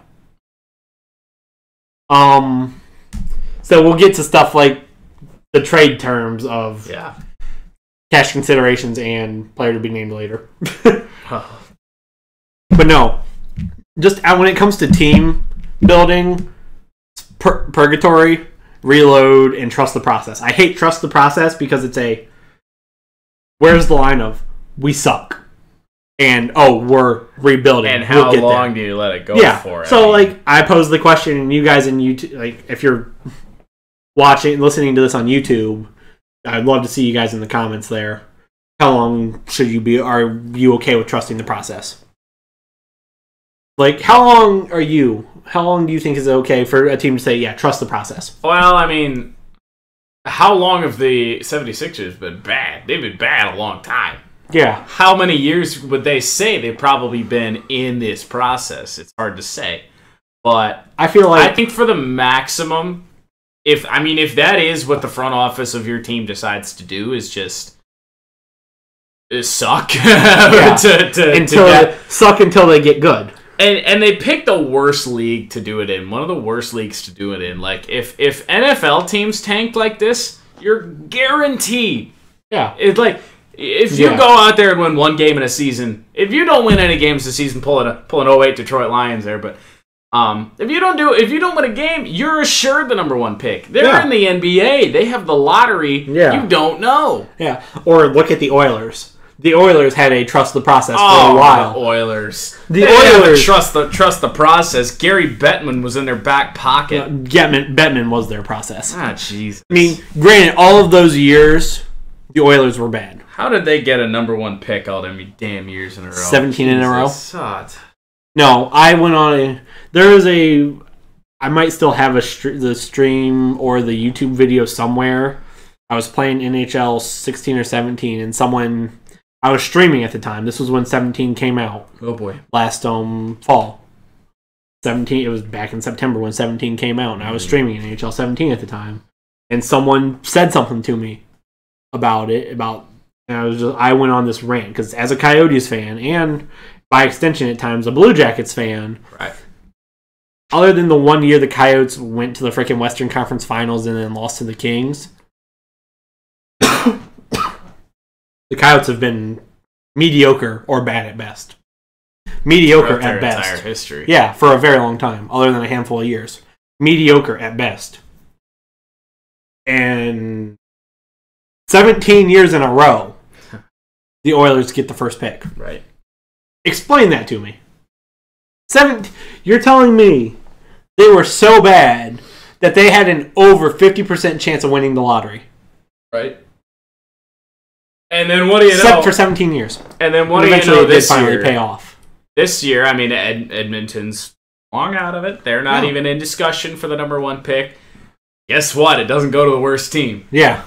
Edmonton was the worst team all them years. Yeah. I mean, they were, even when they weren't, they were getting it. They were getting that top pick. Yeah. And, oh, yeah. Like, that irks me. I mean, granted, those years that they were winning it, they were one of the worst teams in the league. Maybe not necessarily the worst, but they were up there. And what did they get out of it? Connor McDavid's the only thing good. They got Taylor Hall. And granted, there's I don't want to say competing, but now, yeah, darn, yeah, they have a chance. They can make the playoffs. Connor McJesus, they can do anything. Yeah. So, yeah, give me years. How long do you think? We'll go back to it real quick. Obviously, how long would I trust the process before you just before I lose my before you're patience? Yeah, you lose your patience and you just start looking for a different team to root for instance. Something like that. I would say at the most, the longest I'd be comfortable with purposely losing is 4 or 5 years. Okay, I can see that. Yeah. Because if you do it any longer than that, that is you go through, and especially an NBA team. That is 5 drafts. Yeah. If you can't assemble a team of good players in 5 drafts, that, for one, either means the talent isn't there, which is none of your own fault, or you draft terribly. Yeah. You just believe the hype with every player that comes around. And think about this. There is talent in the NBA drafts. Yes. In maybe the first 8 picks. Yeah, first 8, definitely. A little bit deeper this year, I think. Yeah. So, I'm not just talking NBA, just so we know this. I'm talking anybody. Sport. NFL, but in terms of NBA, if you cannot get a winning team in 5 drafts, like the 76ers, they were bad for how many years? Long time. Oh, you can't. You get all them top draft picks. You're gonna have a good team eventually. Yeah. Eventually, and right now, you go into this next season. Everyone's still relatively young, but they could make the playoffs as a late seed, especially in the East. In the West, no. Anybody can make the playoffs in the East. Okay, if you're in the East, you just gotta feel great because you can make it. You won't go anywhere. You'll just, especially if you're the 76ers, if they make it this year, they're an 8 seed. Yeah. 99% chance likely they're gonna play the Cavs and get swept. I feel like the race for the 7th and 8th seeds is more exciting than the race for the number 1. Yeah. Because we all know who the number 1 seed's going to be most years. Somehow Cleveland didn't get it this year. They lost 1 game to Boston early. Somehow that didn't happen. The race for 7 and 8 it's kind of exciting. More than 1 and 2. Yeah. 1 and 2 most times are going to meet up. 7 and 8. 7 means you got a shot. 8 means you get Cleveland. 8 means you're going to lose by 50. Yep. I remember not last year. Back in 16.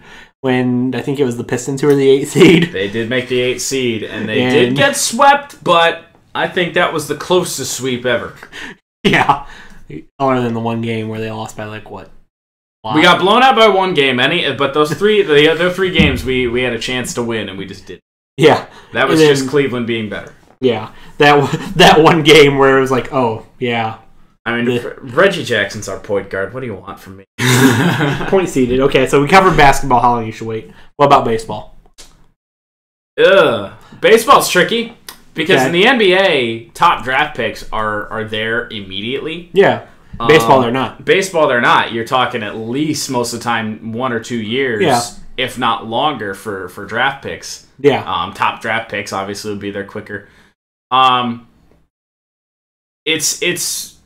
It almost shortens it because free agency is a little bit of a bigger deal. Yeah, free agency and trading. Yeah, free agency and trading are bigger deals than building through the draft in the MLB. Apparently not, though, because Chicago's did what they did last year. Yeah. Baseball, I feel like... And they're making moves to get better, as we saw from Yeah. Breaking news on the podcast. Freaking Quintana, man. Yeah, you knew he was going to get traded, but that's a weird one. That right there just makes the Central easier. Yes, it does. And it's not like the White Sox were any... If the Twins were trading away people at the deadline, Jesus. Like, the only thing... That would have been something. That would have just made that one game against the White Sox for whoever... Yeah. Just easier. That one game. Okay, but continue on with yours. Your trust the process. Yeah, for baseball, I feel like it's shorter. Okay. Just because if you can't assemble a team in 4 years just via anything, if you can't trade things or move things around, tweak some things, can't do that. You're bad. You're bad. I mean, front office wise, you're bad. The players are bad. You need to move on from those guys. If you're talking, they can't get it done in a 4 year span. I mean, it's bad. Move on. Like, look at the Padres, for instance. Seriously, like the Padres are They're easy broken. They're broken. Like they were never intact, but they're broken. Like the Padres are an easy one to look at baseball. I don't want to say last year's Twins because obviously the Twins this year are playing really well. All of a sudden, the Twins they were just winning games. Yeah, who knows what's going on there?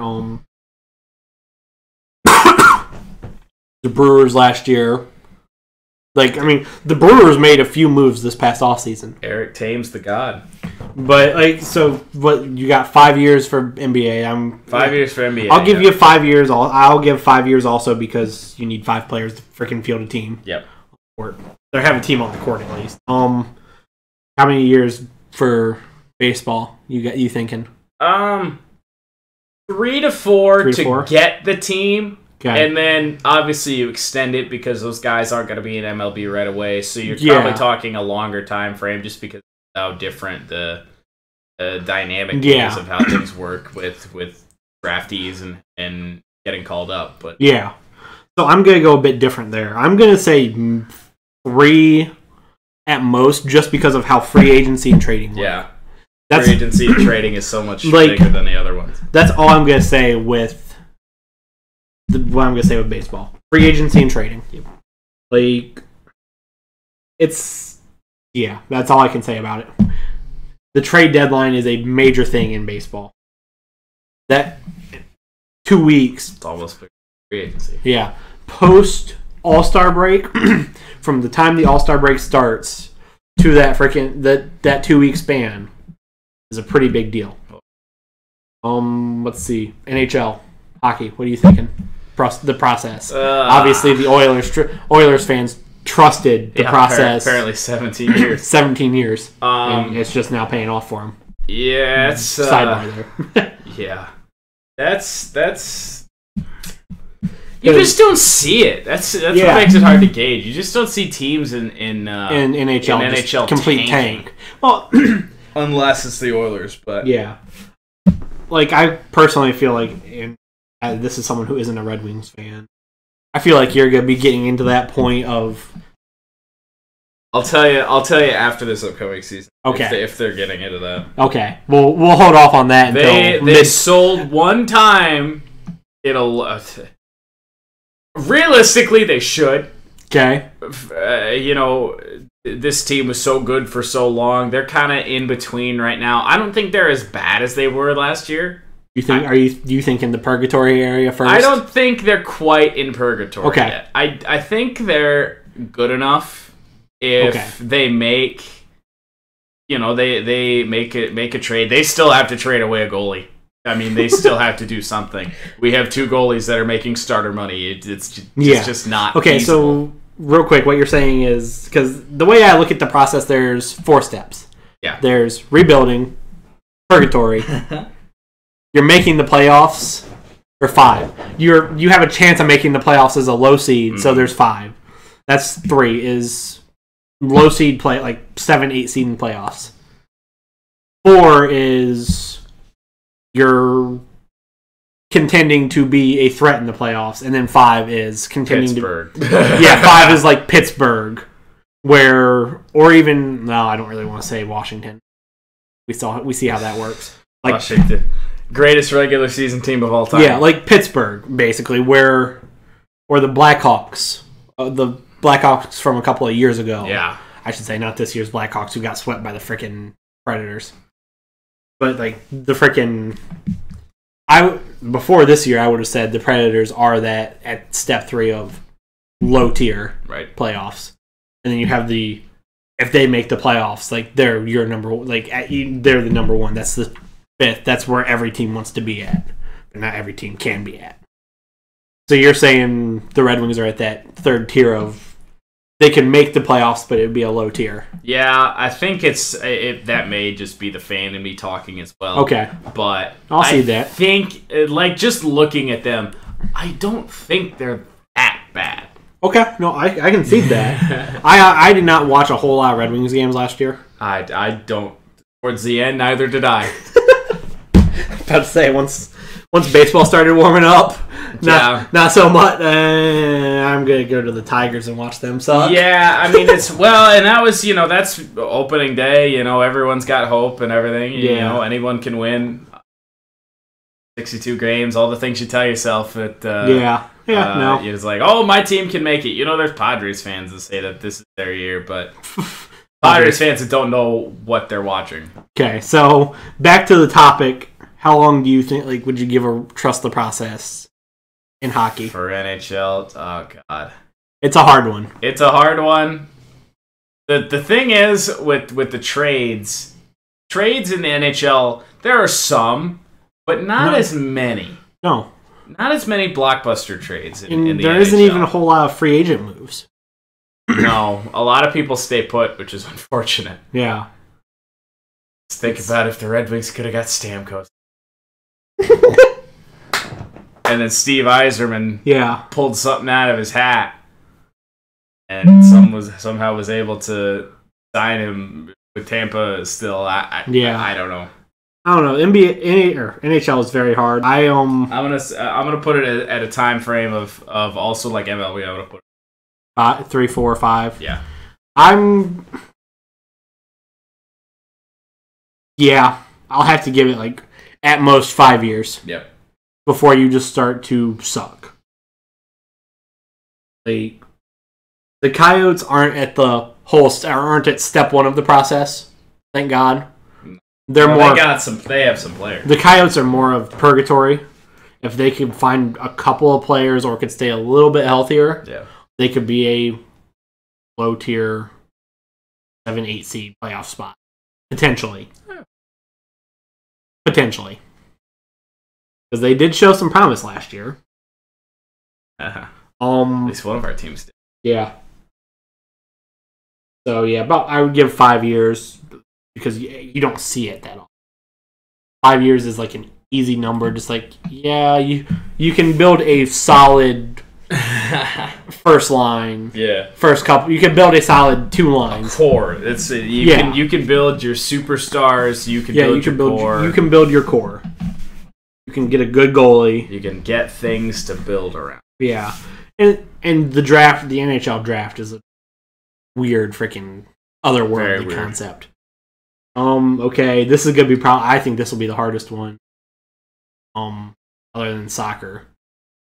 We ain't even gonna. We can't even get to soccer because soccer is so freaking weird. There are teams that. Yeah. Oh. Soccer is just too weird. NFL. How long do you give a team? Let's say you were a Browns fan, came up to you and said, "How long should I trust the process before this team is good?" Well, if you're a Browns fan, I tell you. Sorry. I try to recruit you to my Lions. My Lions have a little bit more of a future than the Browns do. After that, it's a little bit weird in the NFL because I feel like in the NFL more than any other sport, coach firings and GM firings happen. Oh God, a lot. Every year. I mean, Black Monday is a thing. It's really, everyone gets fired day after the regular season ends. Just all comes down. Yeah. And true. with that turnover, the windows are smaller. So, teams are hiring new GMs, especially the ones that are bad, every 2 to 3 years sometimes. Yeah. Which is that's why they stay bad, is because they're not, in a way, trusting the process. Those are the ones that don't do it. Yeah. If you're getting a GM into a team, you need to have them there for, I'd say, years. 2-3 years before you even start to think about what. Because the first 2 to 3 years are literally just about just building. Yeah. Building up the team, building it the way you want it, the way you see it. And then after that, it's just something I don't think you see in the NFL. No. You see tanking in the NFL. You see tanking, but it doesn't. But you don't see, like, some of the other things, especially you see in the NBA. I think, like, the NFL has no parity. The teams that stay bad, like, there's no way for them to get better. Like, I mean, there just isn't. Because you only have unless you make some trades to get draft picks, you only have 7 draft picks. Which, there's another thing. Trades in the NFL just are non-existent. Yeah. And the thing is, really the only chance that, I mean, you could by some miracle find a Tom Brady in the 6th or 7th round. There could be some miracle that could happen. Like, you could have a quarterback or not just necessarily a quarterback, a player like Tom Brady who wasn't, phenomenal at college. Michigan fan, and again, this is as an Ohio State fan, Michigan fans who say Tom Brady was, like, phenomenal at college. Oh, he wasn't. He was average. Go look at his games. He was average. He had a good Orange Bowl. Yeah. Tom Brady was average. Tom Brady was average. Tom Brady was garbage at the combine. Oh, that picture. That Tom Brady ran a freaking 6-second 40 as a fucking quarterback. Freaking noodle arms. At the combine. Tom Brady did awful at the combine. Tom Brady was average at best at Michigan. We will sum it up simply. Tom Brady was fuck all at the combine. Yeah. Tom Brady is a minor miracle at best.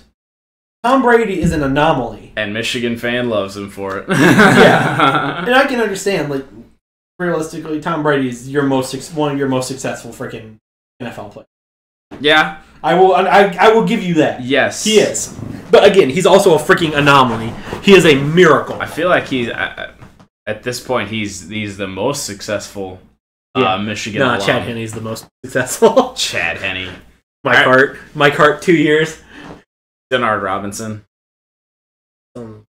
Back. I think Chad Henne's in the league. I don't think so anymore. Oh, I think he went to Canadian football. Did Jacksonville get rid of him? I think so. He's probably on a team with Tate Forcier. Yeah. Tate Forcier. I remember when there were Michigan fans who thought he was going to be like the next Tom Brady. Oh, I fell in love with Tate Forcier, dude, when he was playing for Michigan. And we tore shit up in the non-conference schedule. We killed teams. And then we got to Big Ten. I remember when Tate Forcier was still a quarterback. This was before they switched to Denard. And they played Ohio State. Oh, yeah. And Tate Forcier threw like 6 interceptions on his first 10 passes. Yep, and I'm pretty sure that's the last game he played. I don't think it's the last game he played in. It was the last game he started. Oh, that's definitely true. Because it was, they started Denard game 1 next year. Tate Forcier only had 1 year. Yeah. Who knew I'd be talking about Tate Forcier? Right? That was just fun. Brought it up yourself. I know. I just think it was funny. Freaking gets to Ohio State game in Columbus. It's like 5 interceptions on the first 10 passes or something. Not as bad as a ratio as we thought Wilton Spate was going to have. Right? Wilton Spate, 1 pass, 1 pick. Yeah. I was there. Oh my god. Freaking quarterback controversy between that and who's the other guy? John O'Corn, and they they announce him. They put his picture up on a big screen at Michigan Stadium, and then I'm glad comes out and throws a pick. Yeah, like, well, we're bringing O'Corn in. I'm glad I'm an Ohio State fan, especially a couple of years ago when we had 3 quarterbacks. Oh, that was such bullshit, man. I would have killed for just one of them. That was back when Devin Gardner was our quarterback. Quarterback wearing number 98. Yeah, how'd that work out for you? terribly. Yeah. So that's all I picture. But Devin Gardner was him laying on the ground after Brady Hoke called that stupid damn let's go for 2 and try to beat him right now play against you guys. And oh God. Yeah. Trying to ruin your season. We were like, well, we're close. We better throw everything. That was comical at best. But yeah, back to what I was saying. Like, the NFL has a lot of parity. Or there is no parity in the NFL, I should say. Weird phone call. Speaking of. Yeah, a very weird phone call and a weird text message. See, most of the time, people will call me, and they may leave a voicemail. They don't text me. I get a text from a number I don't know that says, "On my way to the Builder's Supply to pick up quotes and to see when storm doors will be there. You there?" I'm not going to a Builder's Supply store today. Nope. No plans to go to a Builder's Supply store today? No. That's interesting. That's I'm gonna love this voicemail. That's gonna be really, really great. Interesting. But as I was saying before we got on Tape 4CA. Tape 4CA and weird phone calls, yes. The NFL doesn't have a lot of parity. No. Like, the only way you're gonna get picks who are like in the draft, just like bad teams are staying bad. The only way you're gonna be able to build through the draft is those first 3 rounds. Because there's a chance in 4, 5, or 6. Or even 7, you could get someone who's really good. Yes. There's a chance you could find, you could possibly find someone like Tom Brady's a good example. That was. And I'm not gonna go back on the rant that I was on. Was average at freaking in college. Yes. Like I said, I think Michigan fans are delusional who say. Oh, yeah, I mean, he wasn't. He wasn't bad. He was good, not great. He was average. That's the best way. He was slightly above average. Right. And then a freaking piss poor combine. I feel like I could have had a better combine than Tom Brady. Yeah. Just saying. We could have probably ran better 40 times. Tom Brady still runs like 7 seconds. Oh, yeah. I run one. Just a hair over 5. Yeah. So, yeah. There's that chance. But other than those first 3 rounds, you're not getting someone who's going to be, good. So the whole, I will give NFL fans a chance, trust the process that is significantly longer. Yeah. At best. Assuming you actually go through the steps of trust the process. Which most NFL teams don't do. No. Most NFL teams are we want to win now. We don't want to rebuild. We want to win this year.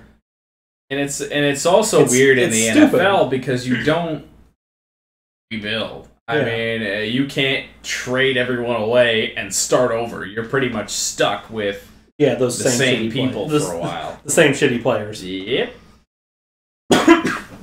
Yeah. It's like, okay, what do? You just suck. So, like I said, I give NFL fans, I'll give them 10 years. That sounds about right. I don't think I can say anything different. If you actually do the whole trust the process of keeping the same GM, if you don't go through the same fucking bullshit of the NFL teams go through. We lost 2 years in a row. We better fire the GM. Yeah, if you keep the GM, you have an owner who has faith in the GM. But you have to publicly come out and say that this is... Otherwise, if you lose for 10 years, if you lose for 10 straight years and don't say, this is what we're doing... Yeah. The clamming and all sort of the clamoration, I don't know what the word is. Clamoring for the GM and the coach and all that to be fired would be nuts. Yeah, it's come on. You need to find a way. You can't, the NFL, same number? Yes, same damn number keeps calling me. Okay. I'm not answering. I don't know who it is. The only way, free agency is not, don't have a lot of big free agent signings because the NFL has long contracts. But every once in a while, you'll have one like Adrian Peterson this voicemail. Oh, no. Oh. Just Adrian Peterson. Oh. I'm going to listen. Okay. We're going to listen to this voicemail. I think he said the name of Marty. I think he's looking for a Marty. A Marty? That's interesting.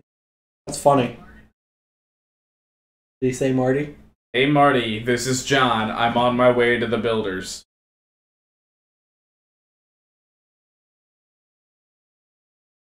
Whatever. Yeah.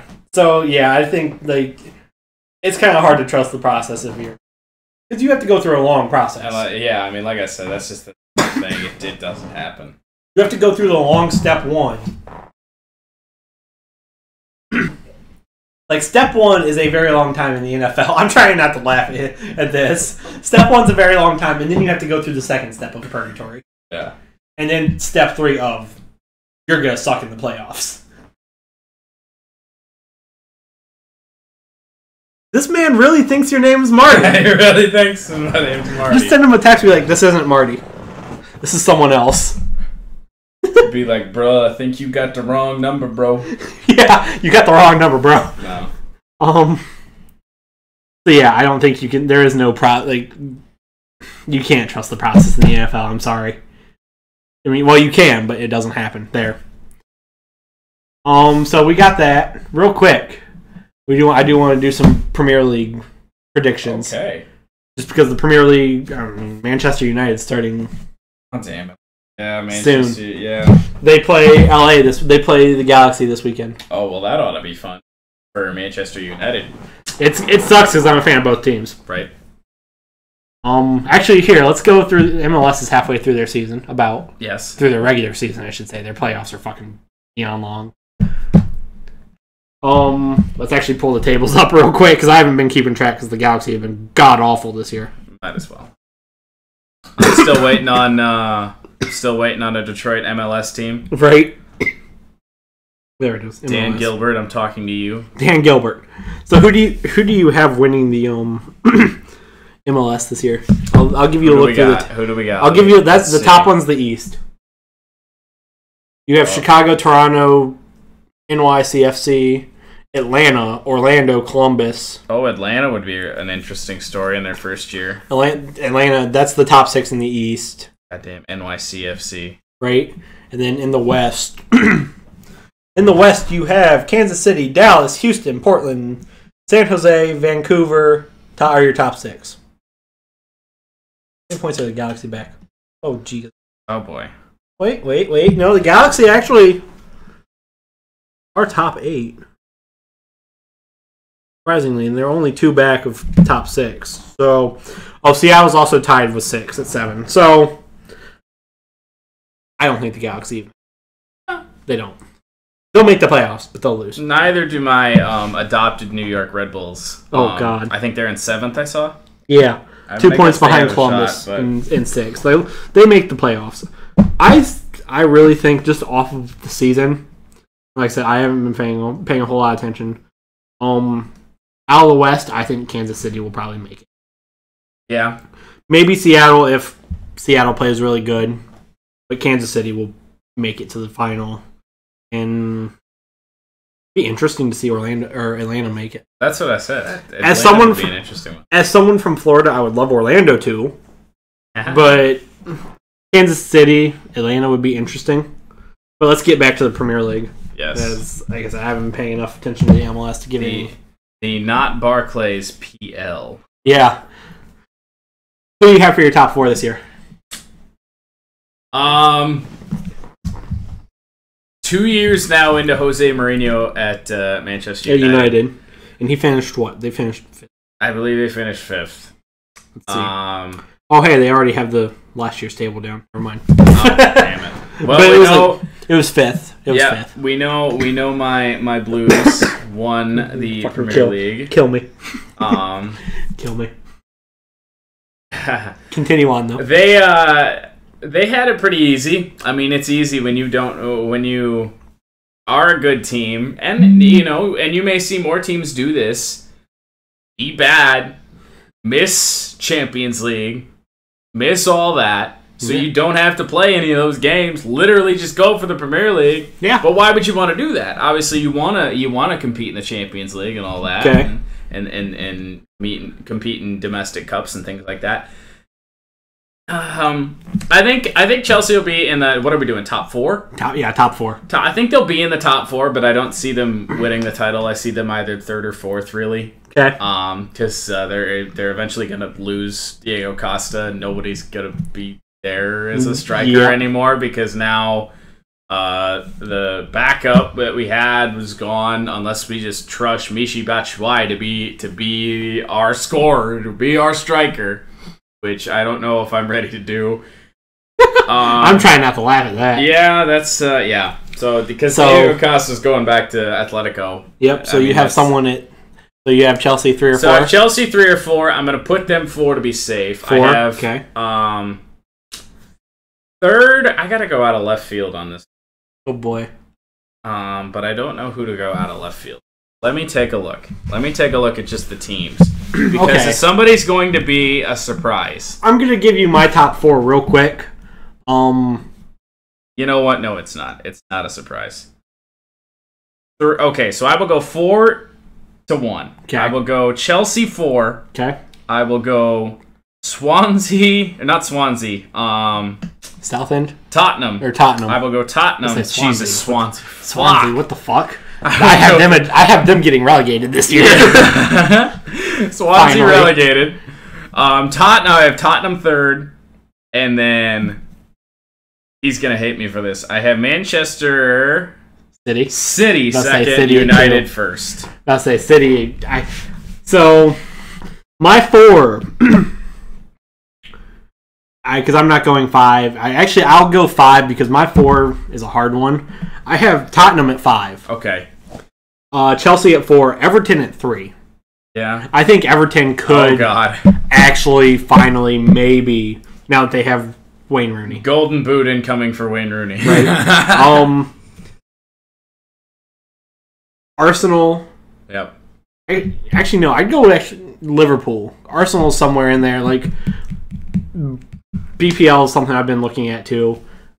Liverpool at 2, and then I think this year with Romelu Lukaku and like everyone else that United has, Pogba. I'm a little upset that Zlatan's not going to be there. I was going to say he's not there anymore. No, he's not on any team because he's still recovering for injury. He could possibly get re-signed by. I don't see it happening. I doubt it, especially if Lukaku's playing really good. Yeah. We still have De Gea. I think this could be the first year in 5 years now that they could win the Premier League. It's a little bit of a shock to me as a Chelsea fan seeing Jose Mourinho go somewhere and not like have them win the title in their first year, because that's just what teams do that are coached by him. Yeah, that's just that's what happened with Chelsea. It's what happened everywhere he's been. They could have, had they not had that stretch of January, February, where the only thing they did was draw. Right. I mean, they didn't lose any games, but they didn't win any. Doesn't help when you don't win. Did they play the games? Really? They may as well not have. Hey, that's what I'm saying. And then my relegation, I think Swansea might get relegated. Oh boy. Watford definitely is. Sorry, Watford fans. If there are any Watford fans listening to this, sorry. I feel like there aren't. I feel like does Watford have fans? I don't think that. Well, for one, that's a big reason why they're not. Yeah, Watford doesn't have any fans. Watford doesn't have fans. How are you like? How I always wondered how people did that. How are you a fan of a team that just? I mean, they're good in one league, but they're terrible. Yeah, they're good but bad. Swansea. How were there Leicester fans before 2 years ago? Right. Huddersfield. Y'all are getting relegated. Oh, did they get promoted? They get promoted? Yeah, y'all are getting relegated. Nice having you in the Premier League. Thanks for the free win. Y'all are getting relegated. Thanks for the 5-0 wins. Watch them win the title this year. I would be done. I'd be like, you know what? Two times in 3 years that you know I can't. Freaking shit out of left field has happened. Actually, you know what? No, I'm gonna keep Swansea in now because I just saw Brighton is in the table. Oh god. So the 3 that freaking Watford stayed up from last year. Watford, you guys are gonna get relegated. Sorry. Huddersfield, y'all are gone. Brighton, y'all are gone. I'm going to change my prediction. I'm going to say Chelsea's going to win the Premier League because of their new Nike uniforms. They're going to be... oh, God, those ugly-ass things. Yeah, they're really not all that special. They're literally blue and white. Do they still say Yokohama? Yes, they do. Oh, fucking Christ. I will say the worst uniform I saw them release, they just signed a goalkeeper the other day. Yep. The worst iteration of that uniform that they put is the goalkeeper. Nice. They're orange, and they're like a darker orange. Not like a burnt orange, but they're like not bright. They're dark. Okay. The Yokohama Y is red. You can hardly see it. It's so stupid. So literally, awful. In the right lighting, it could look like the Yokohama logo is literally just offset for no apparent reason. Yeah, because you don't have the Y. Yeah, because it doesn't look like there's a Y there. It just says Yokohama. Yeah. Or no, I think there's the Y logo and then it does say Yokohama on it, I believe. Jesus Christ. Yeah. Oh, that's sad. Yokohama Tires, spelled Tyres, as they spell it across the pond, apparently. Or Tyres. I got nothing. Oh man. Nothing. Oh well. Well, holy shit, we're at 2 hours. Oh yeah, man. Let's see. Anything else? Anything else? All-Star Game. Did you watch it this past weekend? I did. I am more so in MLB than any other league and All-Star Game. I love MLB's All-Star Game. I love the Home Run Derby. I don't even care. I get down for the shitty All-Star Game uniforms every year. I buy the hats and whatnot, and I'll watch the whole damn thing. At least the All-Star uniforms were better this year than they were last year. Brown. Padres brown. Those were interesting. I didn't Padres brown and yellow. You know, and that's funny that you bring that up because I was literally wearing my my Tigers, the Home Run Derby, the batting practice caps from last year's All-Star Game this morning. Yeah, those were interesting. This year's those other uniforms, the batting practice uniforms and the Home Run Derby uniforms for this year's, those were sweet. The hats were stupid because they were literally like mesh. Yeah, the hats were awful. Like I don't know if you looked at the one I was wearing. That's what it was. Yeah, that I was wearing the other day. Yeah, that was. Maybe that's what caused you to hit more dingers. Maybe I was wearing a Home Run Derby hat. Yeah, but yeah, I was not a fan. I'm a big hat guy.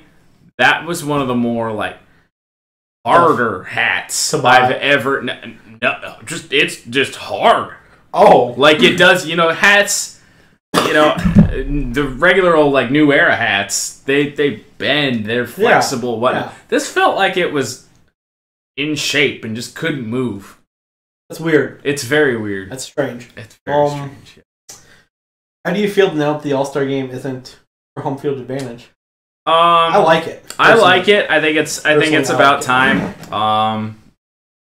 It's at the end of the day, it's an exhibition. Yeah. It should be treated like one. Yeah, I agree. And for the longest time, it wasn't. And I mean, how do you let a game that is it's literally just for people's enjoyment, so they can see all the greatest players on one field at one time? How do you let that decide something that really does change things? Yeah. I mean, home field advantage in baseball is a thing. Well, that's the thing is, I find like the only sport that home field matters really is baseball. Yeah, football as well. Well, and debatable. It can. It could be. For some teams. Yeah, for some teams. It's either a huge factor or not a factor at all. Yeah. Like Seattle, big deal. Well, Foxborough, big deal. Yeah. For some teams, okay, it is a big deal. Ford Field, not intimidating. Nope. Not as intimidating as the Silverdome was. No. The refs literally had to tell the fans to quiet down. But, like, baseball and home field in baseball is a big difference because not all the parks are the same. Exactly. Basketball court is the same. Regulation, hockey rinks. They're all the same. You can do certain things, but, like, you know, the boards at Joe Louis Arena were always a little bit more bouncy than some of the other boards. Other than that, like, okay, that's one thing. But it's regulation size, that's it. It's not, like... And that's why I always love baseball parks. They can be fucking. You could have big old green monsters out there like Fenway. That ballpark is just ivy on your fucking outfield wall. You can have balls can disappear into. Yeah, not so much in the fall. Yeah, right. When it starts to die off, it just kind of bounces and sticks there. You can have the freaking shorter walls like they do at freaking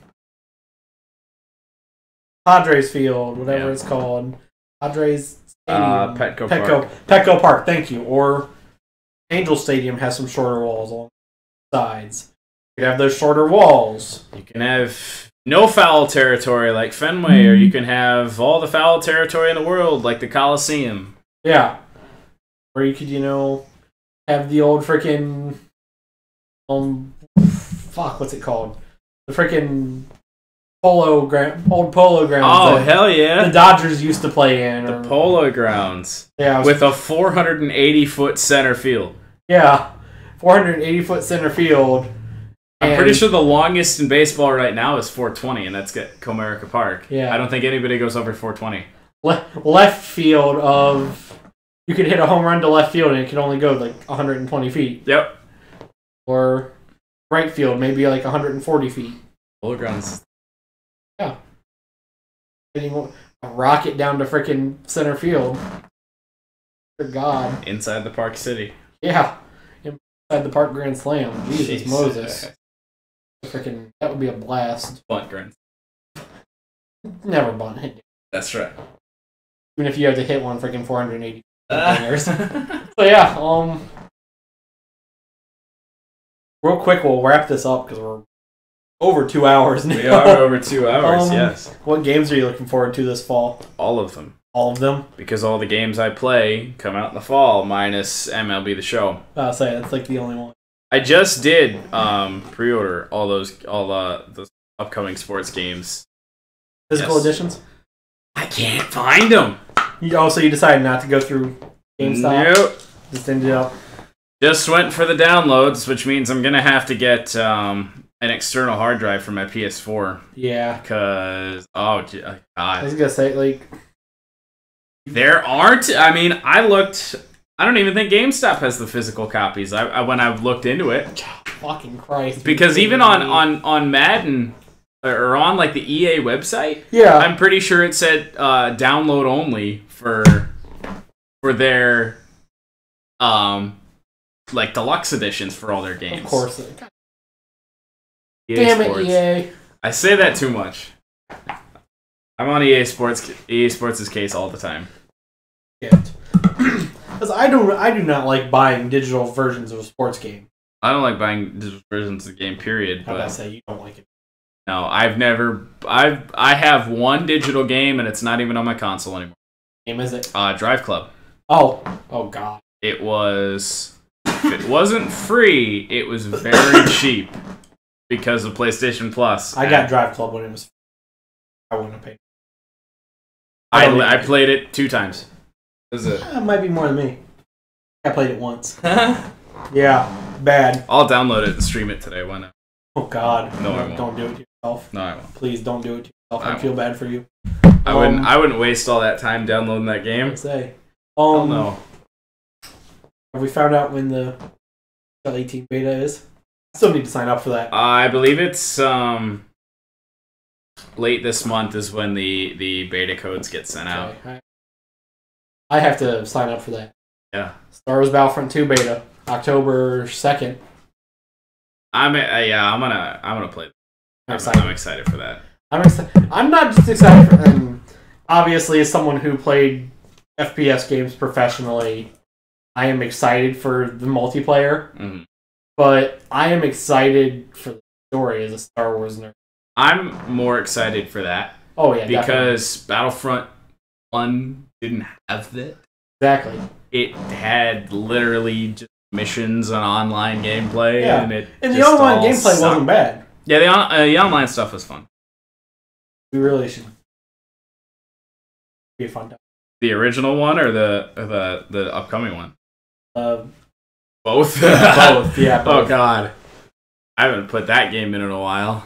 I haven't. I bought it. Yeah. See what else? I mean, yeah, I'm probably gonna play some sports games. I'm super excited for Madden. I think this year's Madden's gonna be one of the best ones in a while. Nah. I'm excited for FIFA 18 with Journey Part 2. Now, see, I was really stoked for Journey Part 1. Played it all? Yep. Neither did I. Nope. Neither did I. I still got time, I guess. I did play FIFA yesterday. Did you? For the first time in a while. Yeah. Wow. FIFA works a bit better. You just got kicked by my dog. Yeah. FIFA. What did you play on stream when you played FIFA? I played Premier League games. That was it, pretty much. I played 2 episodes of career mode very early. Like that's what when I put FIFA in yesterday. Yeah. I was like, well, what do I want to do? Because that's literally all I streamed was career mode with Chelsea. I put it in. There was nothing there that was all that, exciting sounding. Yeah. So I was just like, you know what, I'm gonna do something I didn't do since like day one, and that was FIFA career mode. God. Individual career mode. Oh, like player. Like player career mode. Oh my. But you didn't do Journey? I did not do Journey, no. So individual career mode, the save file was last saved September 29th. Which I'm pretty sure is the day the game comes out this year. Yep. That sounds about right. It's like, what? That's awesome. So, it's the first time I played it in... wow. In almost a year. Couple months short of a year. I really wish they would keep up with the... I hate that they don't. I really... It's so freaking stupid. The release date just doesn't make sense. And then they don't put the new season schedule in there, so it's hard it's hard to do a franchise mode. The only thing as somebody that watches the Premier League, which is good, is that the Premier League season starts like just a little bit before FIFA comes out. A few weeks before. Yeah. Like a month so before. if you want to do like a franchise mode sort of thing or the career mode, 4 games. You miss 4 games or you just replay the 4 games. They're not long games. No. Like I keep mine at 6-minute halves. Yeah, me too. 6 or I think 7. The max I go is 7. Yeah. And play it in a half hour. It's easy. Exactly. Get like a 20-minute video out of it and boom. Plus, especially when you're playing as much as you would when a game comes out. Yeah. You could play it all day. Yeah. And catch up in a day. Yeah, exactly. But then you have the MLS schedule, which that just irks me. Goddamn MLS. You can update the rosters in game. They update the rosters. Yep. But they don't update scheduling. Has anybody asked the question if that'll be in FIFA? I don't know. I feel like it can't be that hard. Oh. Because they obviously put this year's schedule in. Yes. Yeah, I don't know. Who knows? Let's see what else is coming. I don't even know what else is coming. Like all of the games that I'm excited for, like Destiny 2. Yep. Madden, FIFA, NHL. I don't know why I for NHL. I mean, it can't be any worse. It can't be much worse than 17. I think that's why I'm excited for 18. It's just the hope that it's better than 18. Well, you're excited because there's gonna be one-handed deeks. How do you do that as a first teaser trailer? Yeah. What was their official trailer that they did at the NHL Awards? 'Cause I didn't watch it. I didn't care enough. I think I watched it, but it wasn't anything too memorable. I'd say probably not. Yeah, I'm hoping. Destiny 2. There's a reason I'm excited for. Sequel to Destiny. I fucking love Destiny. Yes, it's fun. I have fun playing the game. Battlefront 2. It's a Star Wars game. Madden, easy to explain. FIFA, easy to explain. NHL 17 or 18. Please be God better. Please, dear God, be better than freaking 17. They just put a different name on it. It's literally the same disc in the game with a roster update. You can see where freaking EA just took a marker and put an 8 over the 7. Oh my god! How much would you hate EA if that was actually the case? I would. Oh, show up at their doorstep. Just throw the disc at them. All I'm gonna say, how much would you be upset if they fixed none of the issues in 17? If they trotted out the same damn computer garbage AI, the exact same game. Oh, I'd be so frustrated. I played NHL 17 up until I actually just. I thought I was done. Recent. I thought I was done right after the Stanley Cup Finals were over. I played one more GM mode. Yeah, I'm about to say it's been recent. When the San Jose Sharks, I just finished that one up yesterday. I won the Stanley Cup in the final episode, which was great. Yay. So that was cool. Yay. So I'm ending NHL 17 on a good note, but I can't playing that game from September to now was hard. I don't know how you could do it. I genuinely don't. 82 regular season hockey games. As a Red Wings fan. Tried to trade away my entire team at the friggin' trade deadline like the Red Wings do because I keep the rosters as authentic as possible. Yeah. Let's see what else. Yeah, you played playoff games. I did. Yeah, I got swept out of the playoffs. Oh yeah, the first round. Yeah, first round. New York Islanders got swept. I had 50+ episodes of NHL Be a Pro. Yep.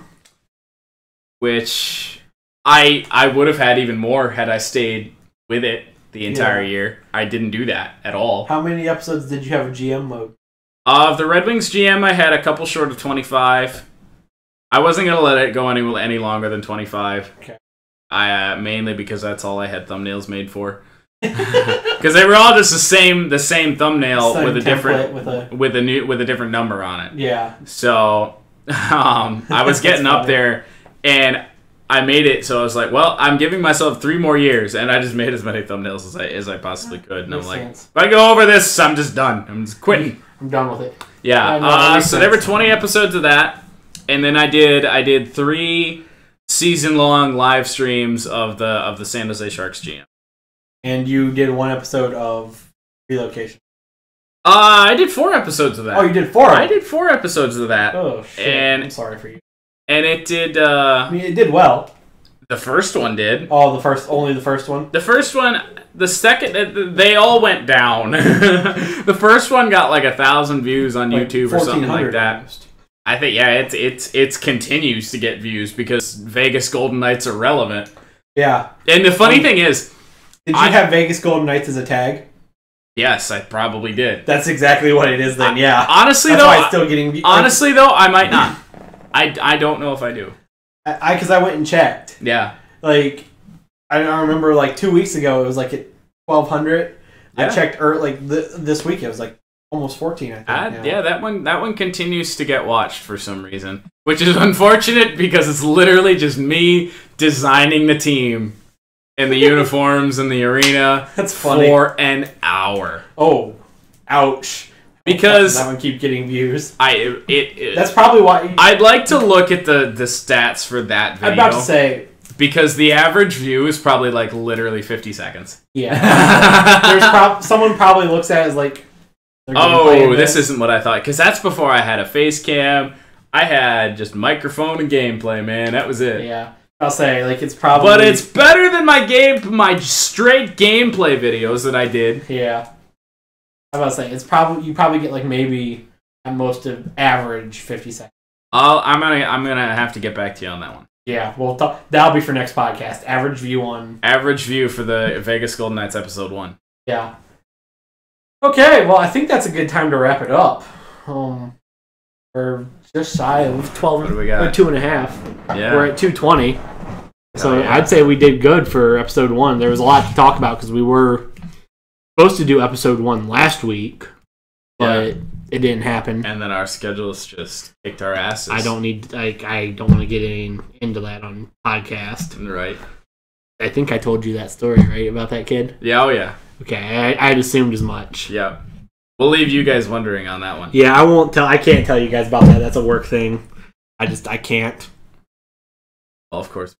Yeah, right. So that's going to be it. Thanks for listening to this episode of the podcast. Next week, I think we'll set it up so we have a webcam since we'll have our Das Horns. Yes! Das Horn! Yes, we will have Das Horns. What we will be drinking out of them, I don't know. Depends on the day. Depends on the day, depends on the time. Yeah. You probably don't have your work schedule yet today, do you? I get that tomorrow. I'm about to say, you probably get that tomorrow. I think I get mine today. I'm hoping, because this week was an anomaly and I had to work today.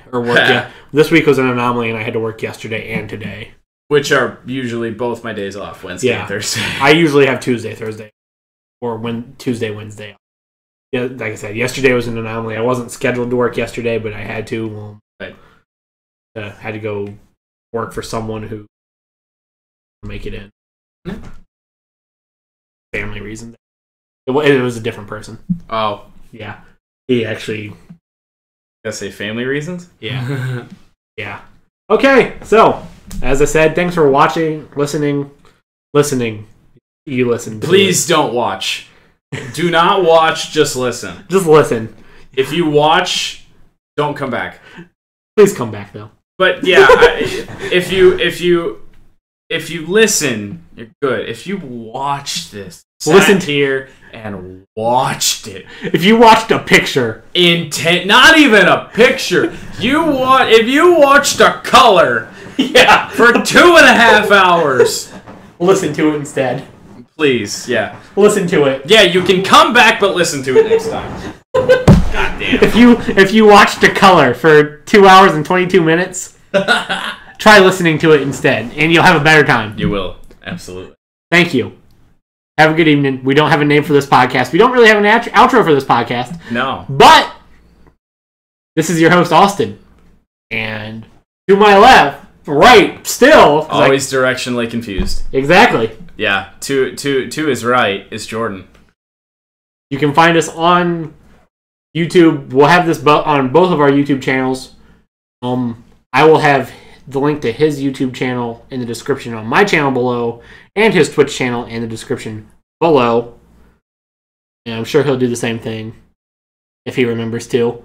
Oh, I will. After I get this to him, I'll probably get this to you tomorrow. Sounds good. Like I said, I have to get ready to go to work. Yep. Peace out. Stay classy, YouTube. Bye. Good luck.